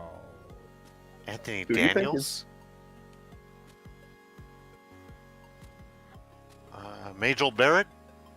Hold on, he's got a name. Who's he thinking? I'm thinking, but I don't think it's the same one. Well, throw it out. There's was he ever in Star Wars or Star Trek? Well, no, he was in Star Wars because he was in Star Wars Rebels. Who you thinking? Tom Baker. Not Tom Baker. They are not strictly a voice actor. They are more known for Suits. Suits. Suits. That's The why I said he show was close with Suits? Warwick.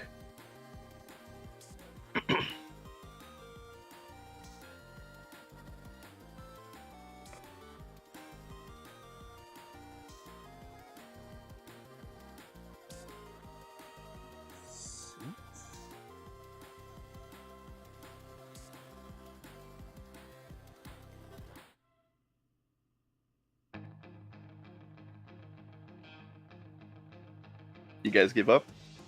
Yeah, I'm really just, yeah. I don't Eric know. answer- Roberts? Nope. The answer is Deep Roy. Deep Roy. Wait. Played the Oompa Loompas. Yep. Oh. He has been in Star Wars. I didn't know Star Trek was on his list. Yep. I was surprised about Doctor Who. I was surprised to just learn through the cast of Suits that Denise Crosby was in there. But moving, like you were saying, Deep Roy. Yeah, that's one of those. I mean,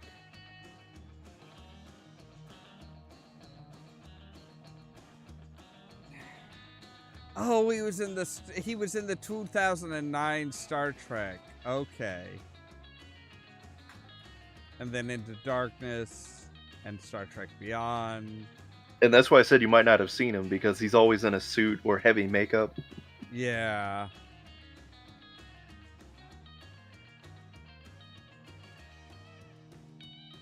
See, my initial thought was that you were going for John Larroquette. There's a man who's been in so many he's been in so many different things that's like, yeah. I actually am proud of the questions I came up with for the Geek Trivia. And I didn't want to bring this up, but we are a little over 3 hours, 20 minutes in. Oh, wow. Yes, we are. Yes, we are. And I got work in the morning. So. That would explain why I'm kind of starting to feel tired. Yeah, I think we've all been yawning for about the past half hour. All right. Well, you guys want to say your good nights, and we'll go ahead and end this thing. Hope everybody had fun listening, and good night. Tomorrow night, Over the Edge at 10 p.m. on WEFT 90.1 FM, Champagne's East Community Radio Station. Wow, I've managed to bungle that one up. I think that's the first time you've ever actually done that. Right? Yeah, you're usually like... It's late. All right. Usually put us to shame with the outros. All right. Well, I'm going to do my outro. And as always, guys, thank you very much. Thank you.